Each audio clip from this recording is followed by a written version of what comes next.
GG's The Mouthful Podcast is brought to you by GoodGame.Rocks, the most welcoming gaming community on Facebook.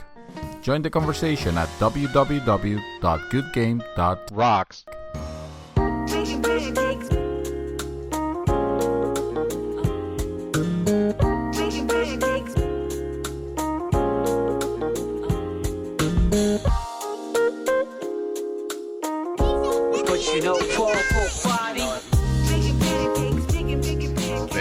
Welcome back, everybody. This is our you know the drill. It goes like that. Or it sounds like that. It goes a little something like this. And we're back, guys. No, that's not how it started. It's welcome back. See, it starts with yes, exactly. You already fucked it up. See, yeah. That's what happens when you try to ad-lib and you're not good at ad-libbing or you're just not ready for it. You fuck it up bad. That's fine. That's what ends up happening. This is amateur hour at the podcasting studio. For sure. I love it when somebody's like when they come on, it's like, oh man, you guys are I'm like, man, if you only knew how we're shooting from the hip here half the time.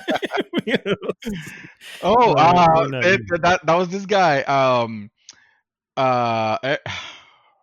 Yes, I'm gonna end up reading his thing on for the hot topic. Eric Root, yeah. Eric Root. So he said he wants to join us for what our podcast, and I said, yeah, man, no, by all means, if you want to do it on the very next one that we're gonna record, let me know. And he's like, oh, I don't have equipment and mic and stuff like that. I'm like, dude, we don't need that. We don't do that around here. Yeah, exactly. We don't do that here. You have a phone. Can you talk to the mic on the phone? And you're in. You're good to go. I'm pretty sure you can access Zencaster from your phone. You'll be all right. Yeah, exactly. Exactly. You'll be all right. The production values are really, really low. We tried once, man. I'll tell you one thing. The episode that I said, hey, let's all record our individual things on Audacity was the clearest, most... You remember that? Yeah, it sounded great. It was the most amazing. But it was, yeah, exactly. It was absolutely a nightmare. And it doesn't have to be. There is a way that to get it to work. It's just the glitch gremlin who was messing up with the the recordings. And it's every fucking time I'm like, pero me cago en nada, yo no entiendo. It was working fine. I had no explanation. The only thing I can explain, and I keep saying this about for you, I have no idea. I have no idea why for 15, 20 minutes you just weren't there. No clue. There's just nothing. I have absolutely no. I went to the bathroom. You guys didn't notice, and probably. For Gilberto, the only thing I think it was he must have had a setting somewhere that when he wasn't talking, it wasn't recording. You know what I mean? Because that's what it was. Because his for whatever reason, kept getting. Like I would adjust it and push it out a little bit, and then because he wouldn't talk for a little bit, it would shorten it again. And out of sync. So it was only recording whenever he will speak. Yeah, pretty much. That sounds like hell. Yeah, let's not do that ever again. No, not again. Nope. Welcome back, guys. This is Arnaldo, aka Mad Dog, and this is the real episode 243. GG's a Mouthful Podcast.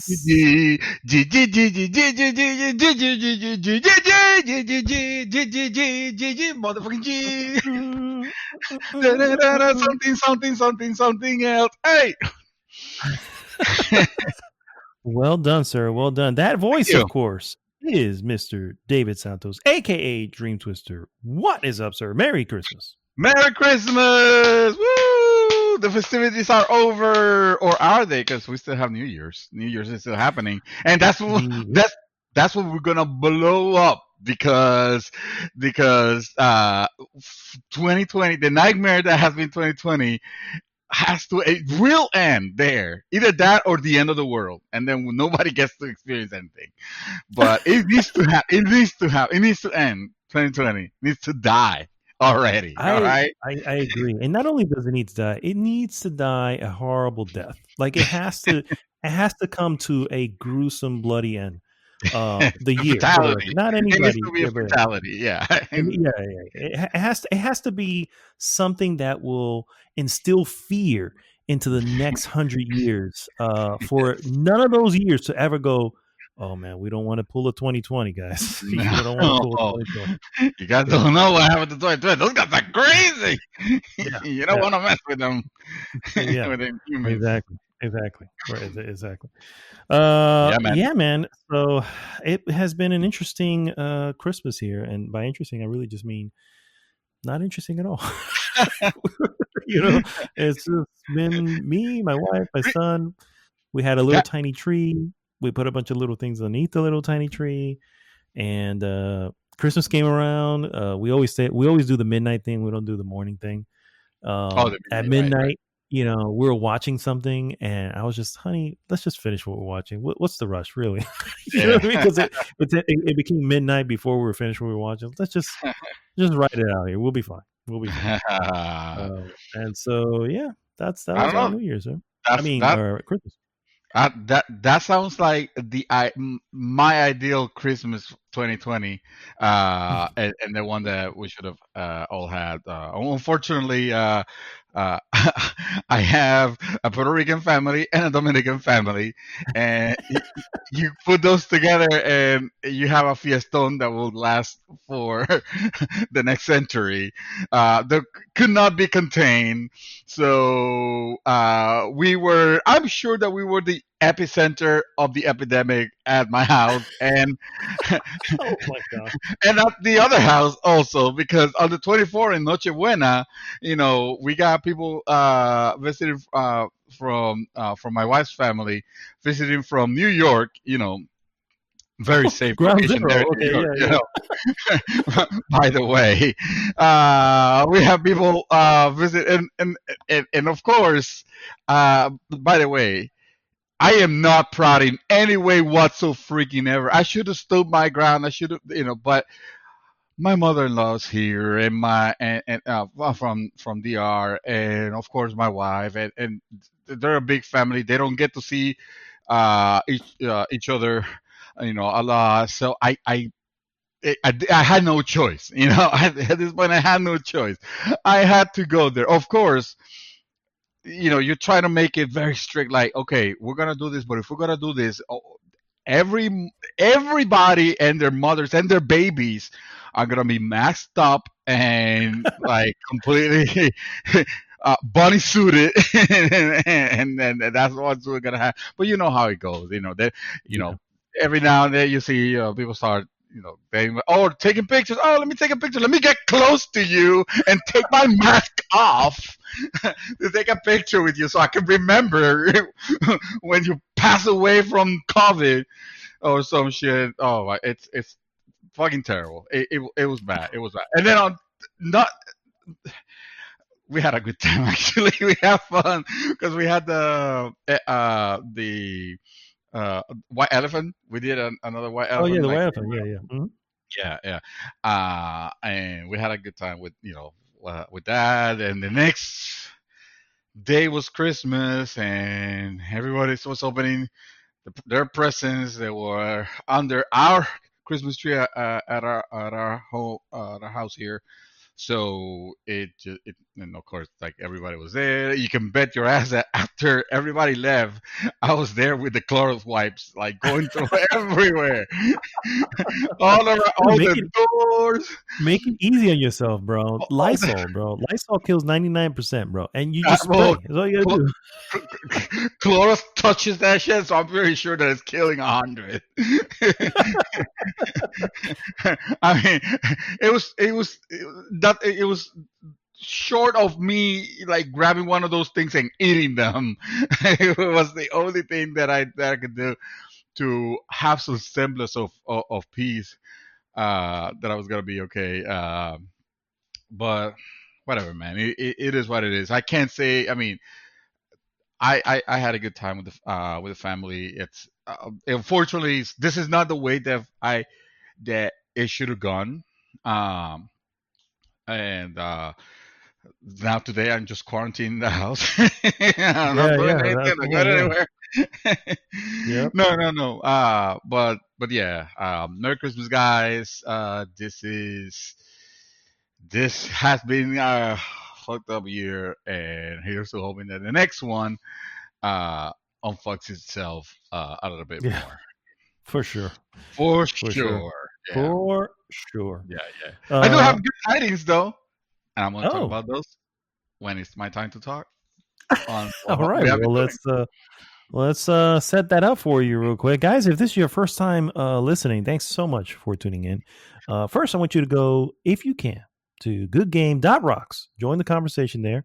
That takes you right to our Facebook group. And of course, please like, subscribe, and share the podcast with everyone. What we normally do is first we go into what we have been up to, move on into various news items, and then finish with our hot topic of the week. This week's This hot week hot topic, topic. checking back on CD Project Red. uh, What yeah, else was gonna be? Honestly, it's for sure. Yeah. situation so dire it requires two hot topics because it's too hot of a topic. It is it has literally been, and obviously the reason I chose the image for a cover for this particular hot topic, it has literally been hot garbage on fire, guys. for these. Now here's the crazy part. The real crazy part, and we'll go in more details. Apparently, they're doing fine. 13 million units and counting. So, Yeah. Oh yeah, there's still more yeah, people still buying it, even though they're seeing the clusterfuck that it has been. There's still people buying it, which I say, hey, more power to you. You know, it's we know, at some point they're gonna have to they're gonna have to fix this because otherwise they're just gonna they're gonna meet the biggest uh uh lawsuit. You know, and someone say it's already happening. It's I was going already to say, happening. yeah, I think Yeah, it's already in the works yeah, yeah. from different Class angles, action. but Yeah, yeah, yeah. yeah. So yeah, we'll see what comes. We'll talk about that a little bit later on in the show. So let's first start with what we always start with, and that is, of course, what we have been up to, and obviously, good tidings from Mister David Santos, sir. What good tidings do you bring? Good, good tidings, sir. I am happy to report that my watch has finally ended, and I can now rest in peace. No, I don't want to die. Actually, no. I got a PS5 finally. Woo-hoo! Yes, Finally. into next gen. Actually, now you can call it current gen. Hey, how about that? Now, oh wait, I'm still in current gen. Oh no, I don't. I think last time I don't know if I mentioned it or not on the last podcast because last podcast we kind of had it earlier to be able to coordinate having chaos and so we could talk about our game of the Oh year yeah, and yeah. stuff. But I I had secured a PS5, no bundle or anything like that, just the PS5 that I wanted, which is the one with the disc version of it, the one with the disc, uh, through Best Buy. However, I didn't mention it because even though that day or the day before it had happened, I didn't want it to happen like when I got the GameStop bundle, like that. Remember that crazy bundle that it was like Yeah, $800, and I was like, yeah. but at least I'm getting a PS5. I'll get the Pulse. What was it? The Pulse headset, which actually now I'm looking for one. So, at first I was like, Hey, I don't need like I this. said, they No, I'm have looking been for that. getting pretty decent reviews on those. Yeah, yeah. No, exactly. Uh, so so so because I wasn't sure, because with GameStop they canceled on me like the very next morning. So with Best Buy they were telling me, oh, next Saturday you get to pick it up. So I was kind of skeptical.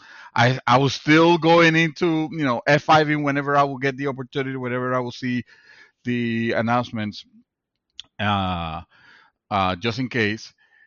But it happened like the at one point I received the email. Okay, you could receive it, and it wasn't even Saturday. I think it was on Thursday, and yeah, went in, very easy process. Parked my car. They brought it. First the guy comes and comes to me, and he's like, are you here for PS5? And I'm already thinking like, oh, okay, yeah, this is the part. Bad news. So Bad news on the way.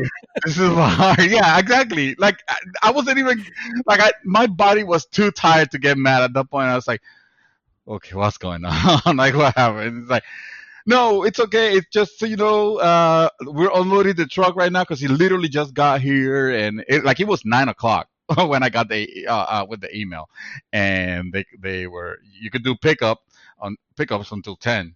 So so yeah. Impressions. Impressions. First of all, I named it greatness. That's- because it awaits for me, and every time, Um, I'm gonna talk about. I want to be very straightforward, very honest with you. You know, the good and the bad. No, not holding anything. Uh, I think We the expect nothing less, sir, for the record. yes, If you're yes, wondering. absolutely. The good, the bad, and the score. So the good, it has a very, very elegant uh, UI, the user interface. The first thing, it was incredibly simple to transfer the data from my PS4 to my PS5. The only thing I needed to do was just use an Ethernet cable and connect the two of them, and it picked up everything. It even picked up your Profile? your profile. Yeah. Which gave me a warning that said, hey, make sure you ask permission, from the person of the profile. And so I started texting you like, hey dude, are you playing right now? Because I think if I hit okay here, it's just gonna disconnect whatever you're doing. It's probably gonna hold your games hostage for some time. But no, none of that happens. None of that happens. It's just Well done, Sony. Well done. And for the record, sir, it's always, it's always. Like yeah. you can always just you don't even have to ask. You just say later on, dude. I think that was me when I was. Okay, I won't blame Sony then. I don't know if you're at the very end of something that was very difficult, like a Dark Souls or something, that type of game, and next thing you know, I'm disconnecting you. That be that's the thought that I have in my mind. I'm like, no, I'm not risking it. But 15 minutes in, you hadn't responded. I'm like, nope, fuck it. I need to see I want to play. I want to play my PlayStation. I'm gonna risk it. But nothing happens, of course. You transfer everything. Oh, and it lets you select what you want to grab and take with you. You're not. I certainly wasn't going to put that. I had a 2 terabyte on my PS5 on my PS4.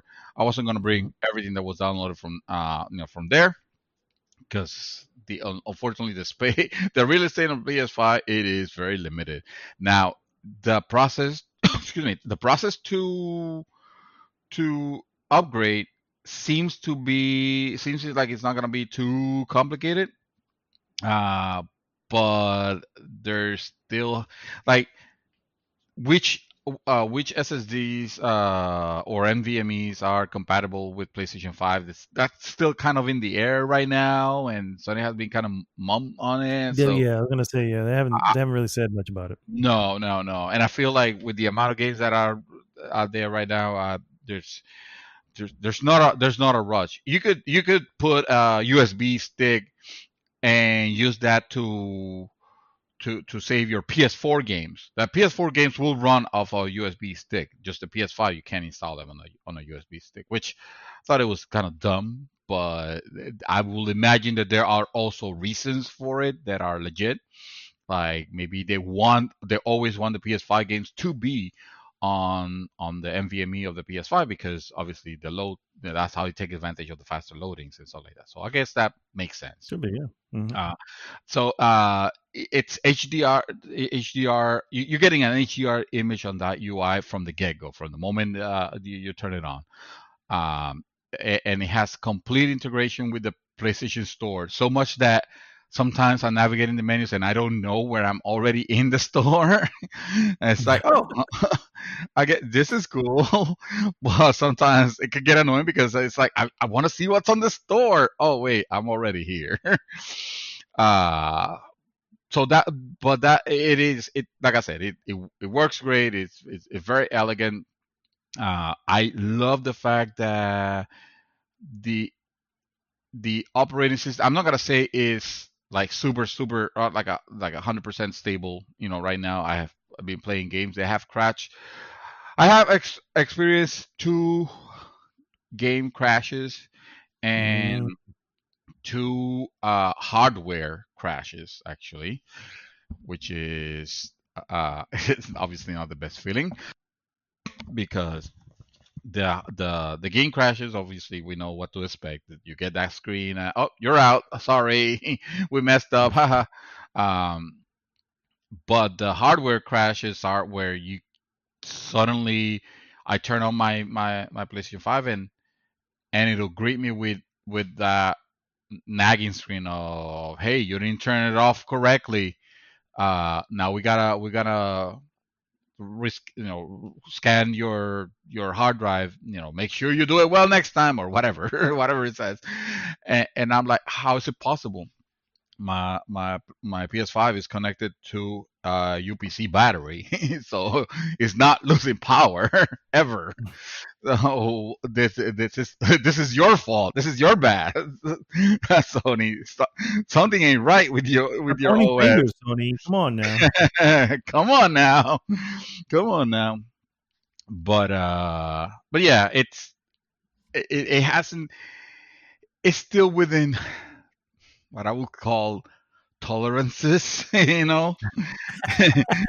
Then again, I am a PC gamer, so my tolerance for that bullshit is kind of padded. Yeah, uh, I was gonna say yeah, because I would be not so tolerant. no, Just letting no, you know right now. no.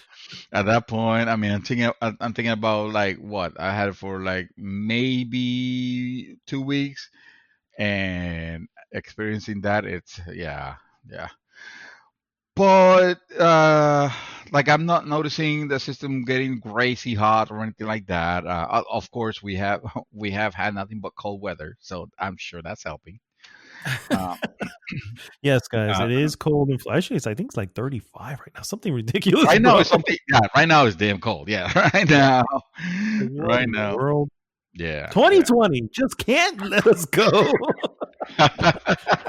Sorry, sorry. Go ahead. It'll keep going. Oh, I dropped the mic. So what else? You know what's cool also, the using the share button, the Mhm. create. But I don't know why they call it create button, but it's what you will use to take screenshots and take video. Also works flawlessly, very elegantly. Like no longer you have to completely exit out or your game to see a recording, for example, of what you recorded, and if you need to send it to someone, it's very good. It's very I have a good. question there. I have a question because I am basically a big A Share bitch. Factory user. Yes. Does Share Factory come already installed? I did not. I did not use Share Factory. I'm not even sure it's there, but I'm sure that the features, what you will do with a Share Factory, I'm sure is there. I haven't created anything. You're talking about where it has like the intro and the outro, right? And then you Yeah, yeah. It's edit like that. it's like a template. Yeah, that I'm you would sure. I'm use. Yeah. I'm sorry. I cannot really answer that because I'm sure there's no reason for it not to be there. Uh, Considering how successful that has been for Sony for as an advertising uh, method, Hmm. but honestly, the most I have done is just record uh, gameplay and record and take screenshots. And I kind of messed up. I was I was playing one of the games that I have been playing is Spider-Man Remastered, the specifically the DLC because I never got to play the DLC. And here I was thinking that I was recording gameplay when I was actually taking screenshots, and taking screenshots when I meant to record, because I kind of like messed up, because it has a neat shortcut, but if you like, I got it confused at first. Now I know better that if you press the create button once, it opens the create menu, and then it lets you select, kind of like you're used to seeing on PS4, obviously more elegantly. If you hold the that create button, it's supposed to take a screenshot. I thought that meant take when you're holding it, take video, because videos are longer, so you're holding the button, and that's not what it does. And then when you double click on the button, that's when it takes video, and that's when I thought it was taking a screenshot. Mm. But so I kind of messed it up. I kind of mixed them up. It was my fault. The system itself works flawlessly on that regard. Now, DualShock. Let me tell you about the DualShock. I think you mean Uh, the dual sense. the DualSense is what it's called. Yeah, dual sense. Oh, fuck you, Sony. I mean, no. I mean, the DualSense controller. Nothing new, bro. It's saying this. Why is it not the DualShock 5? No, anyway, no. The DualSense I only had this controller. Okay, conversation sorry. months ago. Sorry, it makes sense. It definitely makes sense. It makes sense that Ooh, it's called the DualSense. so unintended, like it. so the DualSense is the absolute definite next gen gamepad, bar none. And I own both of them. I have the Xbox Series X gamepad that I use on the PC, and I like it. I still like it. I have no problem with it. It does what you recognize a gamepad will do. The DualSense, on the other hand, it exceeds the expectation of what a gamepad will do. And what I mean by that is that you don't realize how good the haptic feedback on this gamepad is until you actually try it. And the same thing can be said about the adaptive trigger. Xbox had adaptive triggers where, so let's say on racing games, you press the trigger, and you kind of feel like a little bit of the road, and Hmm. uh, the vibration of it, and it was kind of neat. No, man, this is some literal next gen shit. This is there are games where, depending on what the action of the trigger button is meant to do, it adjusts itself to to make you think like you're actually doing that. An example would be an example would be like, if there's something that you need to press, and it's supposed to have kind of like a tactile feedback before you press it all the way. uh it it in the developers program that feature on the trigger. When you press the trigger, it'll hold, like it'll actually, you could press it all the way, or it can decide to hold a little bit, and then you have to press a little bit harder to go all the way, kind of like to feel that tactility. Hmm. It will do that. uh if you're playing on a level, and this level is a windy level, let's say, for example, and you're navigating your character, running against the wind. The controller does a very convincing feel of what that will feel like. Same thing if it's raining, and you're getting droplets of rain. It's kind of silly to think about it, like, does that matter? Actually, when you feel it, it is pretty cool. It is really nice. And this is just the beginning. This is the thing that I thought it was completely brilliant. I applaud Sony for this. I don't mean to sound like a fanboy, guys. I am so sorry. I am the least the least of a fanboy that you could possibly imagine for anything except for PC. Um, but you have to give it to Sony.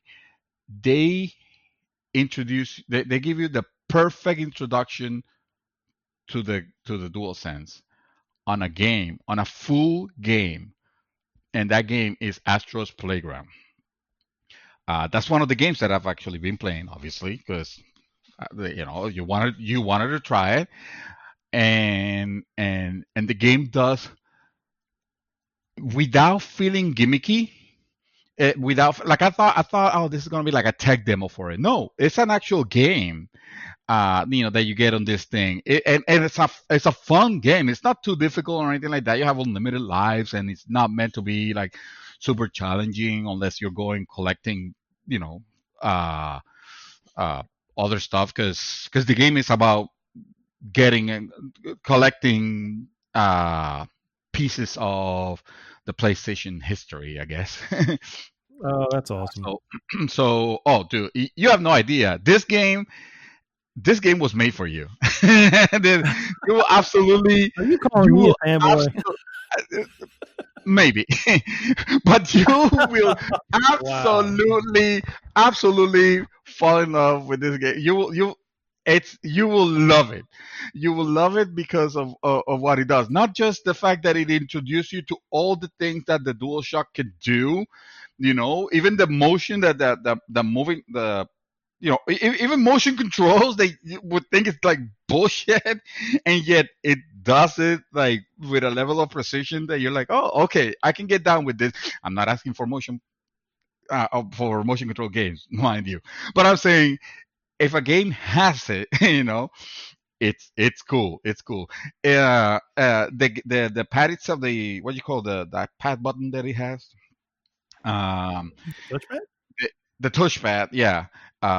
It actually um it's like the next level of that. Also, well, I guess there's not much you can do with a touchpad. But I don't know. It still feels like a lot more precise that you remember the PS4 touchpad feeling, and not only does it do it in a very elegant way, but also it's fun. It's a cute game. You're controlling this little, Sony's new mascot, I guess you could call it, this robotic thing, this robot, and he goes in an adventure. He's supposed to be like what I'm getting for, because I haven't finished it, but it's because I haven't been playing it a lot due to time. Uh, what I'm getting is like you are inside the PlayStation 5 itself, and you go to different worlds, and the worlds could be like the CPU world, or the SSD highway, Mm. or the cooling. It has one that I haven't tried. The memory jungle. Different parts like that. They're all themes to a certain function of the PS5. There's not that many. I think there's four. I want to maybe five. Four obvious ones, and what appears to be one last one. A last world. I don't know. The thing is, uh, that what you're doing is basically collecting, like I said, collecting these pieces of the PlayStation history, and it could be like something as small and silly as the you remember the PSP GPS? Neither Oh do I. yeah. But But it Sony was had there. it was there. It existed. It was a thing. It was a thing. And when you collect it, it's so cool because when you grab it, it shows it to you in such like high definition, like detail, that you're just like there, like, and then you realize that you actually have to turn the controller to be able to turn the image on the screen, and it's kind of stupid, but at the same time, it's like it's kind of awesome. uh, and it could be something as simple as that, all the way to obviously the consoles. And every time it casts you something, it'll say something also about like a sentence of what the console represented, or the part, and it's so nice because you're basically completing this puzzle of different eras of the PlayStation, all the way to the original, all the way to, well, PlayStation 5, and and you want to, you want to do that.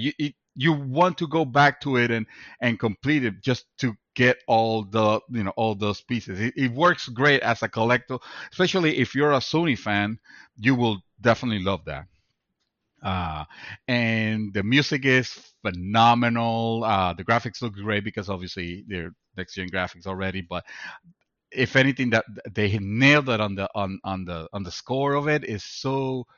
It's very whimsical and very, dude. You're gonna love this thing. Absolutely, probably the first game you should try.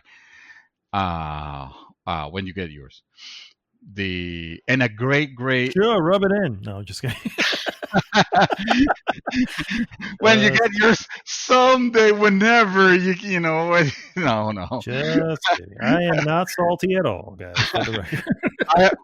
For all it is the honest to God truth that I have not stopped F5ing and I have not stopped looking for consoles. Actually, you can ask Armando from our group. You can ask him because he's been wanting one also, and I've showed him the what I told you about it. Hey, just subscribe to Warrior 64 on Twitter, and whenever you get those notifications, whenever they say there's a drop, just go in and F5 the crap out of it, and if you're the chosen one, then I guess you'll get one. Anyway, he might actually be getting one because he scored a GameStop bundle, like one of the crazy bundles. Now I warned him. I told him, look, until just wait a day. At the very least, wait a day before before thinking that you got it, because they might do you like they did me. Might cancel it. And so far they haven't canceled, even though it's not getting until sometime in January. But one of the part of the bundle was a gift card, and they already given the gift card. So I'm thinking, dude, if they already gave you the gift card, that's it. You got it. They're not gonna renege it. They're like, no, oh, it turns out, you can keep the gift card, but you're not getting a PlayStation. Yeah, dude, that would be, considering the company is suffering, they're not trying to hand shit out like that. I know, exactly. So I've been trying to get whichever. It's either, if it's the this version, if it's the digital, but any for my bro, because I would have. I swear to God, I would have gone to your house with one. If I would have found it, I would have been like, here, dude, Merry Christmas. I would have been so happy. Merry Christmas, but here's my PayPal. I need that fun fact. Thank you very much. Our boss, my boss got 2 PlayStations, and I'm not gonna say shit about my boss, obviously, but it's like, dude, give me one. I'll give you, I'll give you this amount. But obviously, he wants to try his luck in the and profit. He wants to make profit. No, and to be fair, I mean, that's more. It's his choice. He can do that. I'm not saying shit. All right, don't be texting my boss. I don't want to get fired. I told him, listen, it's cool. No, that's what I understand. No problem. No hard feelings. I'm just saying, if you decide not to, let me know, because I know someone that will take it from your hands. I will pay the taxes and delivery fee. I told him I will literally drive up there and get it. You live like 100 kilometers from where I'm at. I will drive there and get it. But I don't know. I guess we'll see what he's done with that. Anyway, going back to the thing. So that was Astro, I guess, one of the games that I played, and an excellent way to introduce you to the DualSense. which I just realized is called the DualSense and not the DualShock 5. Realized again. Yeah, again, exactly. You know me. The button, the face button, the only nitpick, if any, will be that the face buttons, I feel them a little on the mushy side. It's not something to be concerned about. It's not major. I'm saying, from the game, like I have an 8-bit dough, I have obviously the Xbox and with the PlayStation, and at first the first feeling was kind of like it was a little odd. I'll say that, but they're still responsive. They still work, and you might not notice, you might not care. And the sacred symbols, as you know, as you know them, they're all one color. So now you have to actually remember the shape rather than the color whenever you get As if I ever had a problem remembering where those buttons were. of course not, of course not. Now those are that's good, right? That's great. PlayStation 5, it's a winner. It is a winner. Let's talk about the bad. Oh my god, dude, this thing is a fat tubber. this this thing makes the PS3 fat. The George Foreman grill Real, yeah. look athletic and lanky. This thing is huge, and not enough any kind of like appreciative, like, oh man, also it looks powerful, it looks big. No, it looks fucking obese and ugly. And, when we saw that reveal, or when I looked at reveal, I'm going to talk about for myself, obviously. When I look at that reveal and I look at the shape, I was like, ooh, that's bold.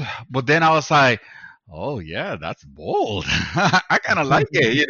And now remembering, comparing it obviously with the Xbox Series X, I was like, oh no, this is my favorite ship. I mean, look at that. That thing is beautiful. And then they showed the glorious DualSense and all this glory. The DualSense is perfect. It's too gorgeous to be held with grimy hands. All right, that thing is beautiful, and all its black and white glory. But that console, I mean, it's still the shape that you remember, obviously, but it's too big, man. It's too big. And And it's all exhaust. so, no, actually, just the bottom part, or if you put it on the side, the left side, I guess that will be the exhaust, and you can feel the heat coming out of it. But the bar none, absolute, I cannot stress this enough.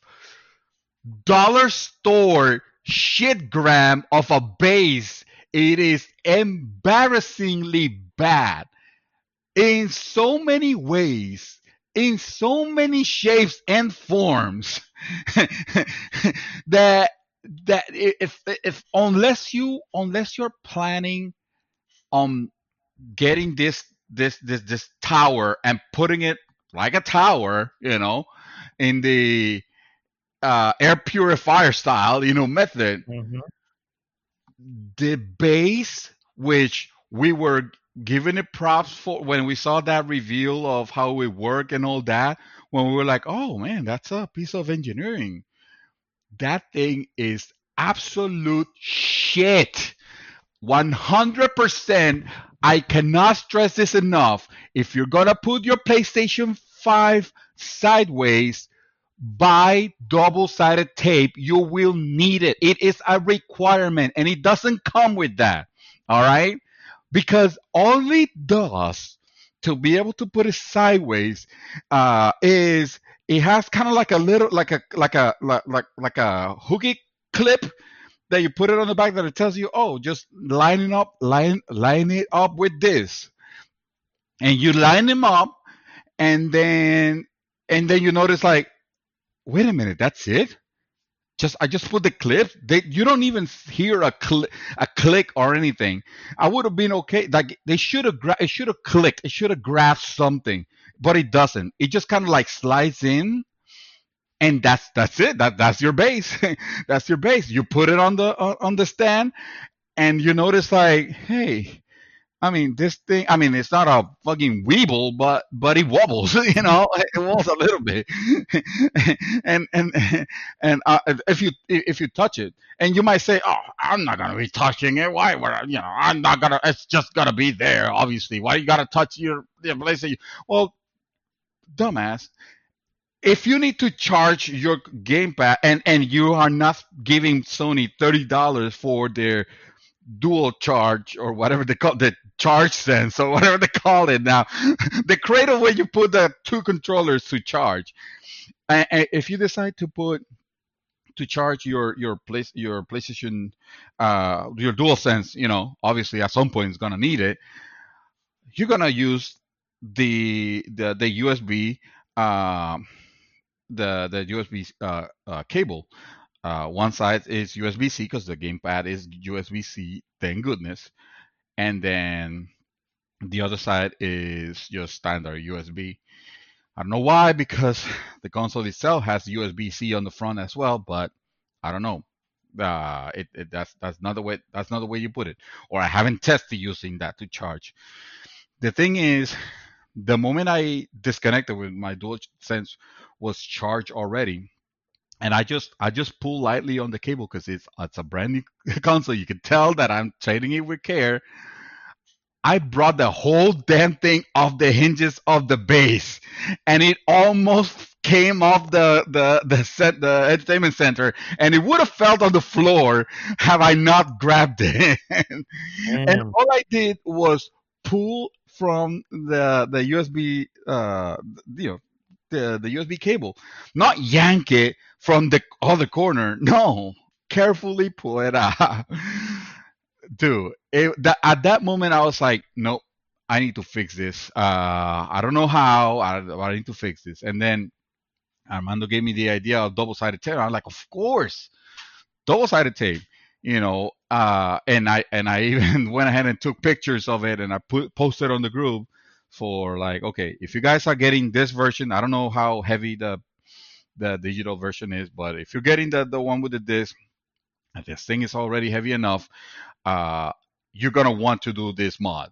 you know, just double-sided Mhm. tape. Don't worry, it's not gonna break or damage anything. Just use small pieces on it at the bottom and stick that motherfucker in because accidents will happen if you don't at some point. At Yeah. some point. And I cannot believe that Sony didn't think of making that a clip somehow. You know, I don't know what they were Well, I thinking of. mean, I saw you post a picture, and then I went to start looking at issues with it, and I don't really see it anywhere. So I'm beginning to wonder if people are just saying, "Fuck it, we're going to stand the shit up." You know what I mean? That must be Oh, the you know common what? Or consensus. fair. It could be, hey, my stand was a little more open than the others. Who knows? But do you want to run that risk with a brand new $500 piece of tech? Especially when you notice that the thing is very, very big, and without using the stand, it doesn't rest comfortably on the entertainment center. It will not. Mm. So you have to use that stand to put it. There is a Yeah, because reason. it's completely I don't know, concave or Yeah, yeah. It has a whatever weird the shape technical where term of it. Yeah, yeah, it's it'll just just gonna be all rock. cockeyed without it. Yeah, yeah. It will just rock. Exactly, exactly.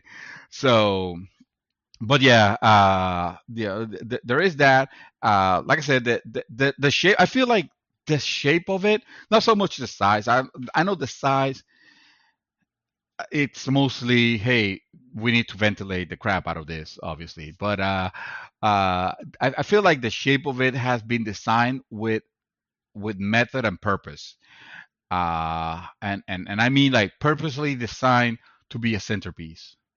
Mm. And the reason I think that is because the first time I unboxed it and put it in, I meant to put it on one of the sides of my little entertainment center that I have in here in the office, and it looked weird on the side, on the other side. Like it doesn't matter where I moved it, it always looked like kind of like unbalanced. It made the whole thing look unbalanced. Now, that is if you care about that about aesthetics. If you don't care, like just skip this part. You don't care about it. You don't care. That's fine. Um, uh, I have everything. I try to keep everything kind of neat. And when I was putting when I wasn't liking when I was putting it until I put it dead center, and I Mhm. realized like, oh, okay, so it now it looks now it looks even though it has that still has that weird shape. Now it kind of looks imbalanced with everything else on it. And I think that's the purpose. Sony wants you to put it in the center, so that would be the first thing that you will notice when if you're visiting Mhm. someone's room and you're like, oh Yep. shit, what is that? What the fuck Yeah, is what that? is this crazy futuristic piece Yeah. of tech you have over here? Yeah, Yeah, what yeah. is this work of art? Yeah. Because I mean, the shape of it looks like abstract art, and I can't blame them. When you put it when you have it like that, you realize like, okay, I hated it at first glance when I saw it live, and I thought it was huge and whatever, but it bothers me. It bothers me a lot less now. Than I think it looks fine. I don't have it. I still have it. Like I don't have it like super in the open. Like it's not on top of the entertainment center. It's still like on an area where normally that will be a sound bar, for example. Uh, Mhm. and it's just tucked there neatly. It's open. I'm not because you don't want to starve this of air. You don't want to put it in an enclosed entertainment center because you will fry the shit. Absolutely, it will get hot. So don't do that. So anyway, I feel like we've gone too long already on it. The system does a very very good job of welcoming you to the next gen. Cool. That's what I literally the first thing I shoved into the into it was a copy of Nier Automata to see how if it'll play with a stable frame rate, and yeah, it truly delivered. As long as a game has either uncapped frame rate or a 60 cap, this thing will push the pixels masterfully. It'll bring life to your old games. Now that said, it doesn't do it on all games.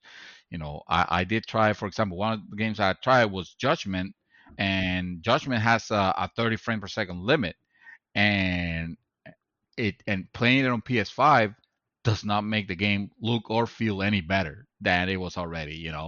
Maybe here on areas where it'll drop a Resolution a little little bit. bit. Yeah. Yeah, maybe, but it'll be hard to notice because, yeah. Um, what games did I play on it? Um, like I've already mentioned, I played Astro. I played Marvel Spider-Man remastered DLC, and I beat both. Nice. 100% on each. Yeah, actually, I was surprised. It happens to me all the time that I kind of forget that DLC is there, and I get to miss on a lot of really good content. And it was kind of refreshing. It was really good to play this game again. I put it on performance RT mode because it used to have two modes, but they put a third one. So it was fidelity mode, which is uh, ray tracing and looking wonderful, but 30 frames per second because of the limiting factors. Then you have Mhm. performance, which is, hey, we're gonna lock it at 60. And then they introduced one, surprisingly, that was called Performance RT, which is it compromises a little bit. Well, it doesn't compromise on performance. The performance will be like lock 60, but it does some minor compromises on visuals where you will really wouldn't notice that much. Uh, to bring you to give you a level of RTX, but not the not sorry, not RTX, RT ray tracing. Um, to give you a level of ray tracing, not as high fidelity of a ray tracing as you would have gotten on the fidelity mode, but enough where the game will still have like you could feel a new a shiny coat of paint basically. And playing that game at 60 felt phenomenal. Like this, like Nice. holy shit, this is the way Spidey should swing all the time on the forever and ever. It feels really, really good. Um, Today, actually, of all days, I started playing Spider-Man Mike Morales, and that one I decided to, you know what, because it gives you a very nice introduction. Uh, I'm like, I'm gonna play this game on the fidelity mode, and the fidelity mode it locks you at 30. But I wanted to see, okay, let me see how a PlayStation 5 game looks. What's the fidelity, to them Mhm. as it stands right now during launch. And dude, absolutely, this is it. It is as next gen as you could expect.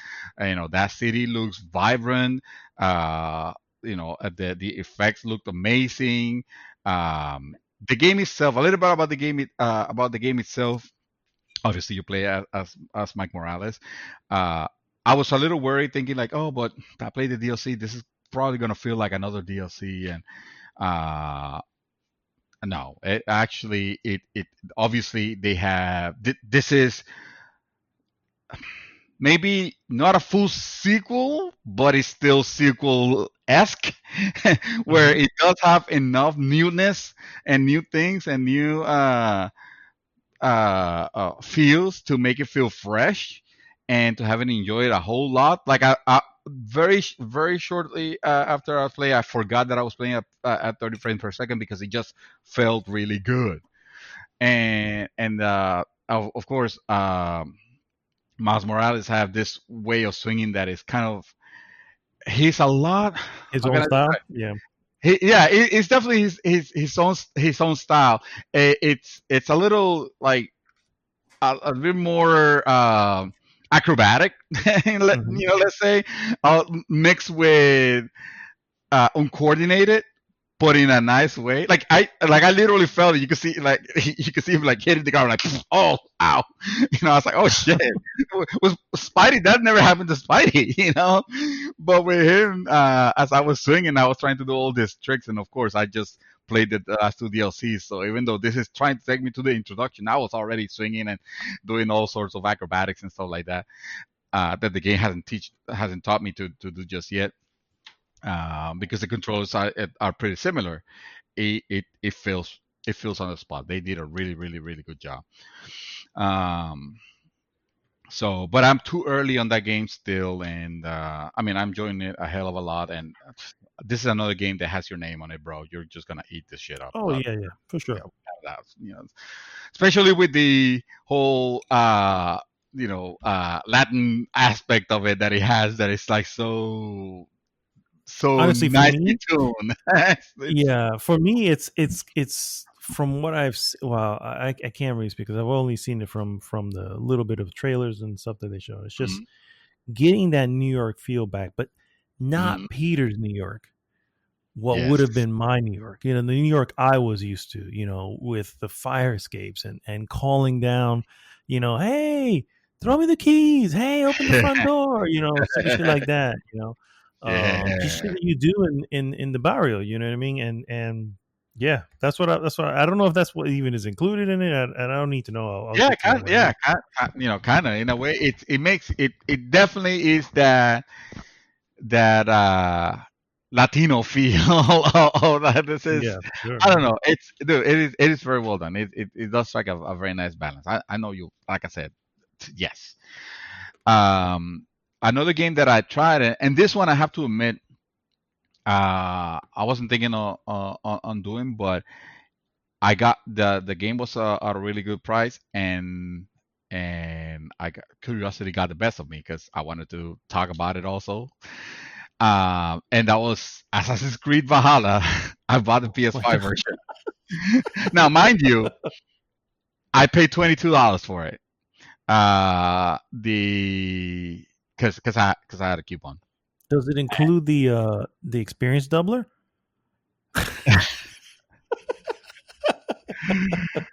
Well, shit. If you want to go to the news now, or if you want me to ramble for another hour on it, no. I'll keep it short. I've been playing the Assassin's Creed Valhalla on PC. I got it for free with, I think, with the video card or the motherboard. I don't remember. And so I didn't feel like super bad about getting it for PS5 because I was like, man, I'm really enjoying PS5 right now, and if I probably won't go back to this if I just keep playing. Like, let me try to like Kahoot myself into like getting the PS5 version so I can play it on my system, and to give a report. And the report is that yeah, the game looks no better or worse than what I was experiencing. Unfortunately, Ubisoft introduced, so they're doing this season event where it's basically Christmas. They call it the Yule event, but it's Mm. basically Christmas. And they have introduced a shitload of bugs now with that. So I'm like, okay, thank you, Ubisoft, for breaking the game that I was enjoying playing for no purpose because it's a single player game. I don't need have to celebrate festivals or whatever the hell you want to call it, on it, and that's fine if you want to give extra content. At least don't break the main game. So. It's not that it's completely broken and also unplayable, but let's just say every time you load now, your character loads drunk, like literally, as if you would have already had like a bunch of drinks, a lot of ale, and you have to either wait until it runs out. So if you load into the middle of something, or you load into the middle of that something important, whatever it was, drunk. So that's gonna have an impact on gaming, on your gaming experience. So it is annoying as hell. And I was like, okay, I need to stop playing this game. That's when I stopped, and I was like, I'm just gonna jump into Miles Morales because uh, I need to. I need to. I need to. uh, Great. but but I wanted to test also the how the cross platform worked, and I'm actually surprised. It picked up the my saved game from the PC, which I guess Ubisoft Connect automatically just uploads to the cloud, and it downloaded it here the moment you already recognize that, oh, you're Drew Twister from the PC version, obviously, because I have my accounts linked. So here's your latest save, or all your last saves, and I picked it up from there. It was kind of surreal to have that Mm. experience of, oh, I just jumped from the PC version to the PS5 version, and then I went back on the PC version to try to see if the drunk bug was not a PS5 thing, and it turned out that no, it's its own It's a thing. Ubisoft thing. Yes. It's a Ubisoft thing, and not a PS5 thing. But the cross-platform worked, and I was surprised. I was pleasantly surprised by that, and for all the crap that I'm willing to give Ubisoft, deservedly so. I gotta give him props for that because at least that feature worked. Uh, Cool. yeah. I promise I'm almost done already. The next ones are not gonna be long. I played Persona 5 Royale on PS5, and it worked. That's all I need to say about that. I play It runs. it runs. Dude, I played Among Us. So Oh, hey, how about that? yeah, I played dude. We need to play Among Us. We need to play Among Us. Among the people We need to of the play group. Among Us among us. Yeah, yeah, yeah. Yes, it turns out it is a really fun game. I played it with my nieces and my nephews, and you're basically in this ship, in this spaceship, and at the beginning of the round, the computer is gonna let one of you know that you're the imposter, whoever it is.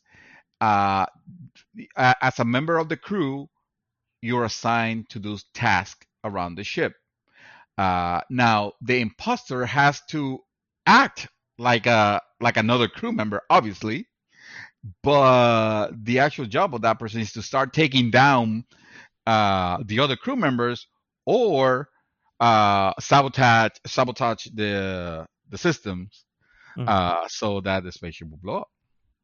And it turns into like this who done it, type of game where, say for example, I stumble upon a dead body suddenly and I didn't see anything. It's like, oh, I saw a dead body. I emergency meeting, and we have an emergency meeting, and then through chat everybody's chatting, and they talk about who they think it could be, and that's when the voting starts, and you can vote to you can vote to basically airlocked whoever they think is the imposter.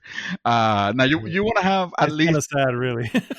I know, because sometimes you think you know who the imposter is and it's not, and then suddenly you airlocked an innocent person, and depending on how many people are playing, you can have one imposter, you can have two. It's always more fun to have two because obviously the game doesn't finish as fast, and the imposters, I mean, if they're in the next to each other, like in the same room, they could probably coordinate like that, but they're not Hmm. supposed to.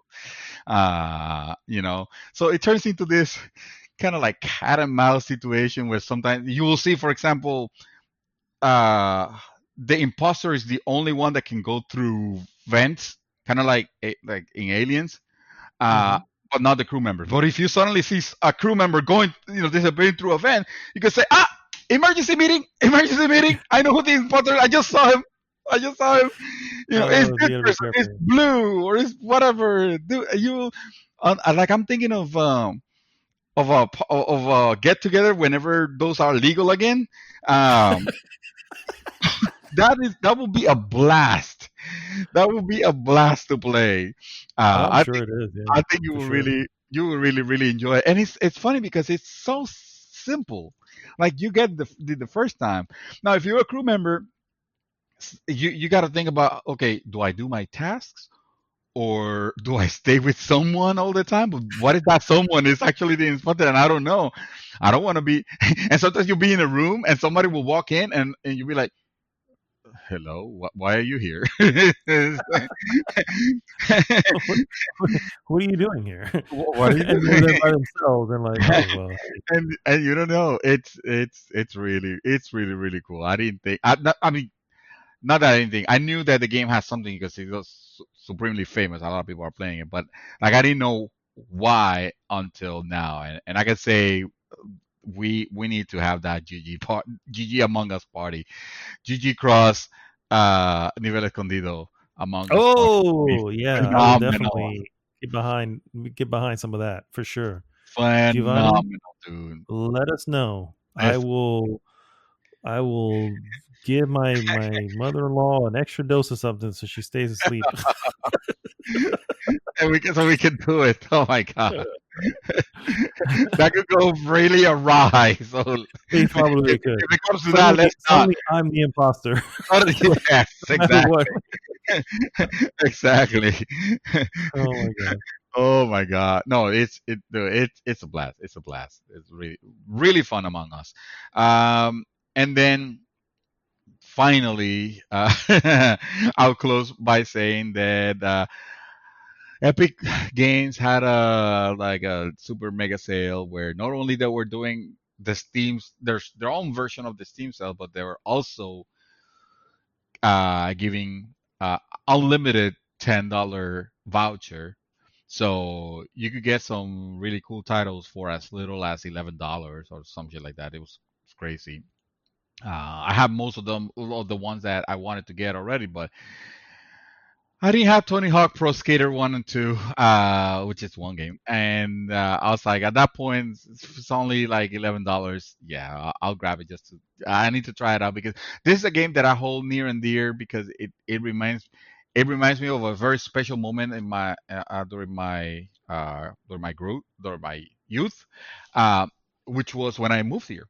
When I moved here for the first time to Okay. Orlando, and that was a game that that was on the heyday of modding your PS1s to be able to run pirated games, and that was one of the Yeah. first pirated games that I I remember bought that. in my my brand new PS1 that I bought from GameStop that I fucked it up because I don't know how to solder, or I didn't know back then, so I had to I had to return it to GameStop, and they gave me another one, and I still tried to mod it again, and the second time it worked because I wanted to play that game so bad, and all I'm gonna say about it is the Tony Hawk series, since anything after Project 8, let's just say, has been garbage. We all know that. If you want to relive the heyday, the great moments of that series, first of all, just get it when it's on a deal, because don't give too much money to Activision, because fuck Activision. But at $11, you're stealing the game, more. So that's fine in my head only. But anyway, um, the game is great. The game. This is the Tony Hawk that we have. This is actually the sequel that we always wanted, except that it's not a sequel. It's just a remaster. But they super mega nailed, or a remake. No, remaster. I'm gonna call it remaster. They super mega nailed it because it feels just as good as you remember, and it plays just as good as you remember, except that it's actually better because it's full, 60 frames per second, all the tricks, you could do, and everything you remember loving about that game. Did you ever got into those type of games? I think you told me that you weren't into the. No. Yeah, No. the only skate game that I ever actually enjoyed was a side scrolling one, which was Ollie Ollie, or Ollie, Ollie yeah. World or something like that. Yeah. So yeah, that's the only one. And that was actually pretty cool, but yeah, no, wasn't a Yeah, big fan of any of them. yeah. Tony Hawk or Skate, none of them. No, I never played skate, but I had good memories of Tony Hawk, but I realized that, oh man, I'm never gonna capture those. But playing this game made me realize, like, oh shit, no, they totally do. Like, even the licensed music, it has it. It has that licensed music, and new tracks also. But all those music all those soundtrack that when I'm playing it, I'm like, holy shit, this takes me back. Yeah, I'm taking a trip back in time, and it's great. But yeah, that's it. I've watched a movie, but I'm gonna let you talk about that because I have taken already like 2 hours of our podcast. Hey, So in my defense, if PS5, we needed to talk about it because we didn't have we experience did, on it yeah, we did, at absolutely, some point. yeah. Yeah. Yeah, So and yeah. and I'll have whenever I have my opportunity, I'll have my impressions of it as well. So Oh, we'll be uh, working on that around the clock. the well, I appreciate that, sir. So I mean, honestly, for gaming for me, guys, it wasn't a lot. Well, it was a lot, but it wasn't anything new, and that was really I finished my second playthrough of The Last of Us 2, and Oh, I that game just literally does something to me. It leaves me oh, like really? The I game that don't you didn't even think know. was a game of the year. No, I thought it was my game of the year, sir. I was just saying. I was just guys, he, wa- listen to the last week's episode to understand where we're going with this, um, he was hating but on Last of Us 2. He was like, "There's no way Last of Us 2 could be your game of the year. You haven't even played it, fool. Or I mean, forget it. I'm gonna it's make a Assassin's Creed Valhalla game of the year. You should say that." That's what you said. I did not say that at all. I was nowhere near that. It wasn't That's what even I in heard. the top three. Uh, no, for sure though. I am curious, and I want to see because because this game is just so divisive. Okay, and I think so. First off, for anyone who made their opinions without playing it, your opinion doesn't matter. I'm just gonna let you know right now. If you haven't played it, if you have Oh, not, if you haven't played the game, snap! and and You you just got mad dogged. if you haven't played the game and you are already saying, "Oh, that's a 3 out of 10 or 1 out of 5," whatever the case, whatever score you want to give something you've never even touched, then your opinion doesn't matter. Period. What if I give it a 10 out of 10 and I haven't played it, and it's just because of all the good vibes that I Honestly, heard? that it's Better? also kind of the same. I'm gonna be honest with you because the reality is Screw you haven't you. played it.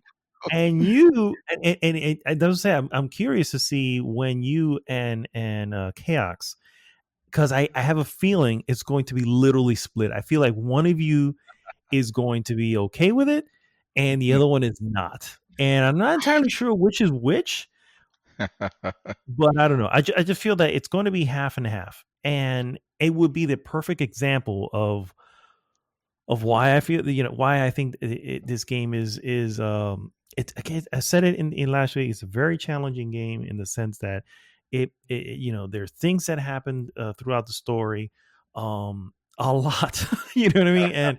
And you are constantly like, oh my god, you know what I mean? And then on top of that, like I said, the game itself is not easy. And I'm gonna let you know right now, my second playthrough, I put it down to the because I was just playing through it. I wasn't trying to get any challenge, and I just wanted to go through the story again.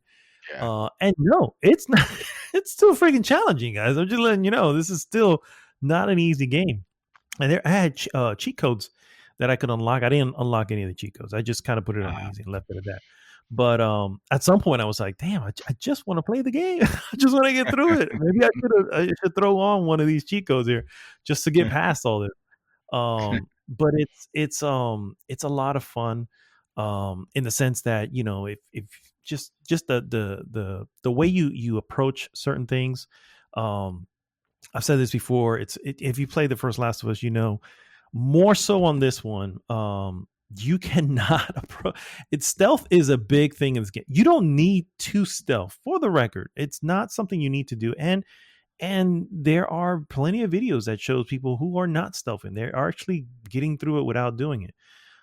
There's no way you're going to do that on any. No one's going to be able to do that on their first. You're going to get frustrated often because it's just not going to happen that way. You need to know the layout before you can do that. And if you're just walking through the first time, it's in your head. If you were having to get across a neighborhood full of thugs, would you run and gun into it, or would you hide and sneak your way through it in real life? God, this game's gonna be tedious.